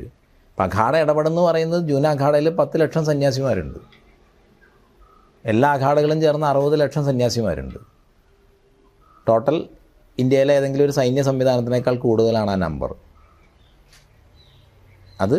അതിന് വേണ്ടിയിട്ടുള്ള സാധനാ ബലമുള്ള സന്യാസിമാരാണ്. അപ്പോൾ കേന്ദ്രീകൃതമായിട്ടൊരു ഇടപെടേണ്ടി വന്നാൽ അത് ഇടപെടാനുള്ള കരുത്ത് ഇപ്പോഴും ആ സംവിധാനത്തിനുണ്ട്. ഒരാവശ്യം വന്ന ഈ 60 ലക്ഷം പേരും ഒരായുധം എടുത്ത് മുന്നോട്ട് വരാൻ തയ്യാറാണെന്നാണ് പറയുന്നത്. അങ്ങനെ ആവശ്യം വന്നാൽ യുദ്ധകാലത്തൊക്കെ ഈ ചൈനീസ് ബോർഡറിലൊക്കെ ഉണ്ടായി. അതൊക്കെ ശരിക്കും ഉള്ളതാണോ? അത് സാധന കൊണ്ട് ഇപ്പം ഞാൻ ഇപ്പം ഇതിനകത്തൊന്നും ദൈവികതയോ സിദ്ധിയോ ഒന്നും നിങ്ങൾ കാണണ്ട. ആരാണെങ്കിലും പരിശീലിച്ച് കഴിഞ്ഞ് കഴിഞ്ഞാൽ പ്രാണായാമം കൊണ്ടും മറ്റുള്ള രീതിയിലൊക്കെ പരിശീലിച്ച് കഴിഞ്ഞ് കഴിഞ്ഞാൽ വരുന്ന കാര്യമുള്ളൂ. നമുക്ക് മറ്റുള്ളവരിൽ ദിഗ്ഭ്രമം ഉണ്ടാക്കാം. നിങ്ങൾ ഉണർന്നെണീക്കുന്ന ഒരാൾ ഉറങ്ങുന്ന ഒരവസ്ഥയിലേക്ക് എത്തിക്കാം. ഇങ്ങനെയുള്ള കാര്യങ്ങളൊക്കെ ചെയ്യാം. നേരത്തെ ഞാൻ പറഞ്ഞ ഈ ശ്വാസം കൊണ്ട് തന്നെയും മറ്റുള്ള രീതിയിലുമൊക്കെയുള്ള ശക്തികളുടെ ഉപയോഗം മാത്രമാണ്. പരിശീലിച്ച് കഴിഞ്ഞ് കഴിഞ്ഞാൽ അതിൻ്റെ സാധനാപഥത്തിൽ പരിശീലിച്ച് കഴിഞ്ഞ് കഴിഞ്ഞാൽ ആർക്കാണെങ്കിലും ചെയ്യാവുന്നതേ ഉള്ളൂ. അപ്പോൾ ആ രീതിയിൽ ചൈനീസ് പട്ടാളത്തെയും കാര്യങ്ങളിലെയും ഒക്കെ നേരിട്ട് കൊണ്ട് ഇന്ത്യൻ സൈന്യത്തെ സഹായിക്കുന്ന ഒരു സമീപനം ആ കാലത്തുണ്ടായിട്ടുണ്ട്. അപ്പം അതും പാകിസ്ഥാനുമായിട്ടുള്ള യുദ്ധത്തിൽ ഉണ്ടായിട്ടില്ല. കാരണം അതിനെ തോൽപ്പിക്കാൻ മാത്രം ഇന്ത്യൻ സൈന്യം കരുത്തരാണ്. ഈ ഓർഗനൈസറിൻ്റെ ഒരു ആർട്ടിക്കിളിൽ സ്വാമിജിനി പറഞ്ഞൊരു വാറിയർ സേജ് എന്ന് പറഞ്ഞിട്ടാണ് ഡിസ്ക്രൈബ് ചെയ്തിരുന്നത്. ഇപ്പോൾ നമ്മളിരിക്കുന്ന ഇതേ മണ്ണിൽ തൃശ്ശൂരിൽ തന്നെ ഒരു കാലത്ത് ഒരു ഫയർ ബ്രാൻഡ് കോമ്രേഡ് ആയിരുന്നു, ഒരു മാർക്സിസ്റ്റ് ലീഡറായിരുന്ന ഒരാൾ. ഈ മഹാമണ്ഡലേശ്വറിലോട്ടുള്ള ആ ഒരു ജേർണി എങ്ങനെയായിരുന്നു? സ്വാമിജി ഒരു അഥീസ്റ്റായിരുന്നോ? എത്തിയിസ്റ്റായിരുന്നു 5ാം ക്ലാസ് തൊട്ട്. ട്രാൻസിഷൻ എങ്ങനെയായിരുന്നു? ഒരു പോയിന്റ് വരുമല്ലോ. അത് പോയിന്റ് ഉണ്ടായിട്ടില്ല. കാരണം ഞാൻ അതിന് ശേഷം പ്രധാനമായിട്ടും പത്രപ്രവർത്തനത്തിലേക്കാണ് വരുന്നത്. അപ്പോൾ പത്രപ്രവർത്തനത്തിൻ്റെ ഭാഗമായിട്ട് ജോലിയുടെ ഭാഗമായിട്ട് നമുക്ക് പല ആധ്യാത്മിക, ഇപ്പം നിങ്ങളൊക്കെ ഇരിക്കുന്നത് പോലെ തന്നെ നിങ്ങളിപ്പോൾ ഇതിനോട് താല്പര്യമുള്ള ആളുകളുണ്ട്, താല്പര്യമില്ലാത്ത ആളുകളുണ്ട്. താല്പര്യമില്ലാത്ത ആളുകളാണെങ്കിൽ ഇപ്പം ഞാൻ സംസാരിക്കുന്നതിൽ നിന്നും ചിലപ്പോൾ നിങ്ങൾ ഇതുവരെ ചിന്തിച്ചതിൽ നിന്ന് വ്യത്യസ്തമായിട്ടുള്ള ചില കാര്യങ്ങളൊക്കെ നിങ്ങൾക്ക് കേട്ടിട്ടുണ്ടാവും. ആ കേട്ടത് നിങ്ങൾക്ക് നിങ്ങളുടെ യുക്തി കൊണ്ട് സ്വീകരിക്കാൻ തള്ളിക്കളയാം, അത് വേറെ വിഷയം. അപ്പം അങ്ങനെ നമ്മുടെ ജോലിയുടെ ഭാഗമായിട്ട് നിരവധി ആധ്യാത്മികമായിട്ടുള്ള പരിപാടികളിൽ പങ്കെടുക്കുകയും അതിൻ്റെ ക്ലാസ്സുകൾ കേൾക്കുകയും അത് റിപ്പോർട്ട് ചെയ്യുകയും ഒക്കെ ചെയ്യേണ്ട സാഹചര്യം ഉണ്ടായിട്ടുണ്ട്. പല പരിപാടികളും മറ്റുള്ള കാര്യങ്ങളുമൊക്കെ. അപ്പോൾ അങ്ങനെ കേൾക്കുമ്പോഴും പിന്നെ ഞാൻ പൊതുവിൽ യാത്ര ധാരാളം ചെയ്യുന്ന ഒരാളാണ്. പിന്നത്തെ പോലെ ഒരു യാത്രാ സൗകര്യങ്ങളോ പിന്നെ ATM കാർഡോ മറ്റുള്ള സൗകര്യങ്ങൾ പോലും ഇല്ലാത്തൊരു കാലത്താണ്. അപ്പം അന്നൊക്കെ ഹിമാലയത്തിലേക്കൊക്കെ യാത്ര ചെയ്യുമ്പോൾ ആകെ 2 ബസ്സാണ് ഉള്ളത്. ആ 2 ബസ്സിനും ആദ്യം ചില്ലിൽ എഴുതി വെച്ചിരിക്കുന്നത് ജൽദി ജാനേവാലി യാത്രി നാ ബൈട്ടെ എന്നാണ്. അതെത്തുമ്പോൾ എത്തുന്നുള്ളതാണ് കണക്ക്. അപ്പോൾ രാവിലെ എണീറ്റ് നമ്മൾ നടന്നു തുടങ്ങണം ഒരു സ്ഥലത്ത് ഇറങ്ങിക്കഴിഞ്ഞാൽ. കാരണം അന്ന് വരാനുള്ള ബസ് വരുന്നത് യാതൊരു ഉറപ്പില്ല. അതിനെ കാത്തിരുന്നാൽ ചിലപ്പോൾ ഒരാഴ്ച അവിടെ ഇരിക്കേണ്ടി വരും. അപ്പോൾ നടന്നാൽ നമ്മളൊരു 10-20 കിലോമീറ്ററെങ്കിലും നടക്കും. ബസ് വന്നാൽ സ്വാഭാവികമായിട്ടും അതിന് കയറി അന്നത്തെ ദിവസം പോകും. അപ്പോൾ അങ്ങനെ പോകുന്നൊരു കാലത്ത് നമുക്ക് പ്രധാനമായിട്ടും താമസത്തിനും ഭക്ഷണത്തിനും ഒക്കെ ആശ്രയിക്കേണ്ടായിരുന്നത് ആശ്രമങ്ങളാണ്. അപ്പോൾ അവിടെ ഇന്നും അന്നും ഒക്കെ നമുക്കൊരു വരുമാനം ഇല്ലാതെയും 2-3 ദിവസം താമസിക്കാം, ഭക്ഷണം കാര്യങ്ങളൊക്കെ കിട്ടും. അപ്പോൾ നമ്മൾ അവിടെ ചെല്ലുമ്പോഴും ഇവരെ പരിചയപ്പെടുമ്പോൾ തന്നെ നമ്മൾ പറയുന്നത് ഞാൻ അങ്ങനെ ഒരു വിശ്വാസിയോ മറ്റുള്ളതൊന്നുമല്ല, അവിടെ അതൊന്നും ഒരു പ്രശ്നവുമല്ല. പരമ്പരാഗതമായിട്ടുള്ള ആശ്രമങ്ങളിൽ അതൊന്നും ഒരു വിഷയമൊന്നുമല്ല. പക്ഷേ അവിടെ നമ്മളൊരു സ്ഥലത്ത് ചെല്ലുമ്പോൾ അതിൻ്റെ നമ്മളിപ്പോൾ ഞാൻ അങ്ങയുടെ വീട്ടിൽ വരികയാണെങ്കിൽ ആ വീടിൻ്റെ ഒരു മര്യാദകൾ ഞാൻ ശീലിക്കണം എന്ന് പറയുന്നത് പോലെ അവിടുത്തെ നമ്മളവിടെ ഇരിക്കുകയാണെങ്കിൽ അവിടുത്തെ പ്രഭാഷണങ്ങളുടെ സമയത്ത് അവിടെ ചെന്നിരിക്കണം. ഭക്ഷണം കഴിക്കുമ്പോൾ എല്ലാവരും ഒരുമിച്ച് കഴിക്കണം. ചിലപ്പോൾ അവിടെ നിന്ന് പോകുമ്പോൾ ചില പ്രായമായിട്ടുള്ള ആൾ അങ്ങടാണെങ്കിൽ ഞാനും കൂടി ഉണ്ട്, അല്ലെങ്കിൽ അങ്ങനെ ഒരുമിച്ച് വരും. അപ്പോഴൊക്കെ ഇവർ സംസാരിക്കുക ഇത്തരം കാര്യങ്ങളാണ്. അപ്പം നമ്മൾ അതുവരെ മനസ്സിലാക്കിയതിൽ നിന്നും നമ്മൾ അറിഞ്ഞതിൽ നിന്നും അല്ലെങ്കിൽ നമ്മൾ പ്രസംഗിച്ചതിൽ നിന്നുമൊക്കെ വ്യത്യസ്തമായിട്ടുള്ള പല കാര്യങ്ങളും അത്തരത്തിലുള്ള ക്ലാസ്സുകളിൽ നിന്ന് നമുക്ക് കേൾക്കാനിടയായി. എൻ്റെ യുക്തി കൊണ്ടും എൻ്റെ അനുഭവത്തിലും അതാണ് കൂടുതൽ നമുക്ക് സ്വീകാര്യമായത് എന്ന് തോന്നി. അങ്ങനെയാണ് കാലക്രമേണ ഞാനിതിലേക്ക് വരുന്നത്. അപ്പോൾ ഒരു ഇടത് മനസ്സിനെ ഞാൻ ഇന്ന് കാണുന്നത് നിഷേധാത്മകമായിട്ടുള്ള ഒരു മനസ്സായിട്ടാണ്. തകർക്കുക, നശിപ്പിക്കുക. അപ്പോൾ ഞാൻ പഠിച്ചിരുന്ന കേരളവർമ്മ കോളേജിലൊരു 70ാം വാർഷികമോ അങ്ങനെ എന്തോ ഉണ്ടായിട്ട് ഈ അടുത്ത 2 കൊല്ലം മുമ്പോ മറ്റോ ഞാൻ പോവുകയുണ്ടായി. അന്ന് 70 വയസ്സുള്ള, അതായത് പഴയ കാലത്ത് ഇവിടെ പഠിച്ചിരുന്ന ആളുകൾ വന്നിട്ട് തെരുവിൽ ചോരച്ചാലൊഴുകട്ടെ എന്നൊക്കെയാണ് മുദ്രാവാക്യം വിളിക്കുന്നത്. 20 വയസ്സിൽ ഇത് വിളിക്കുന്നത് മനസ്സിലാക്കാം. 70 വയസ്സിൽ ഇത് തന്നെ വിളിക്കണം എന്നുണ്ടെന്നുണ്ടെങ്കിൽ എത്രത്തോളം നിഷേധാത്മകമായിരിക്കണം ആ മനസ്സ്.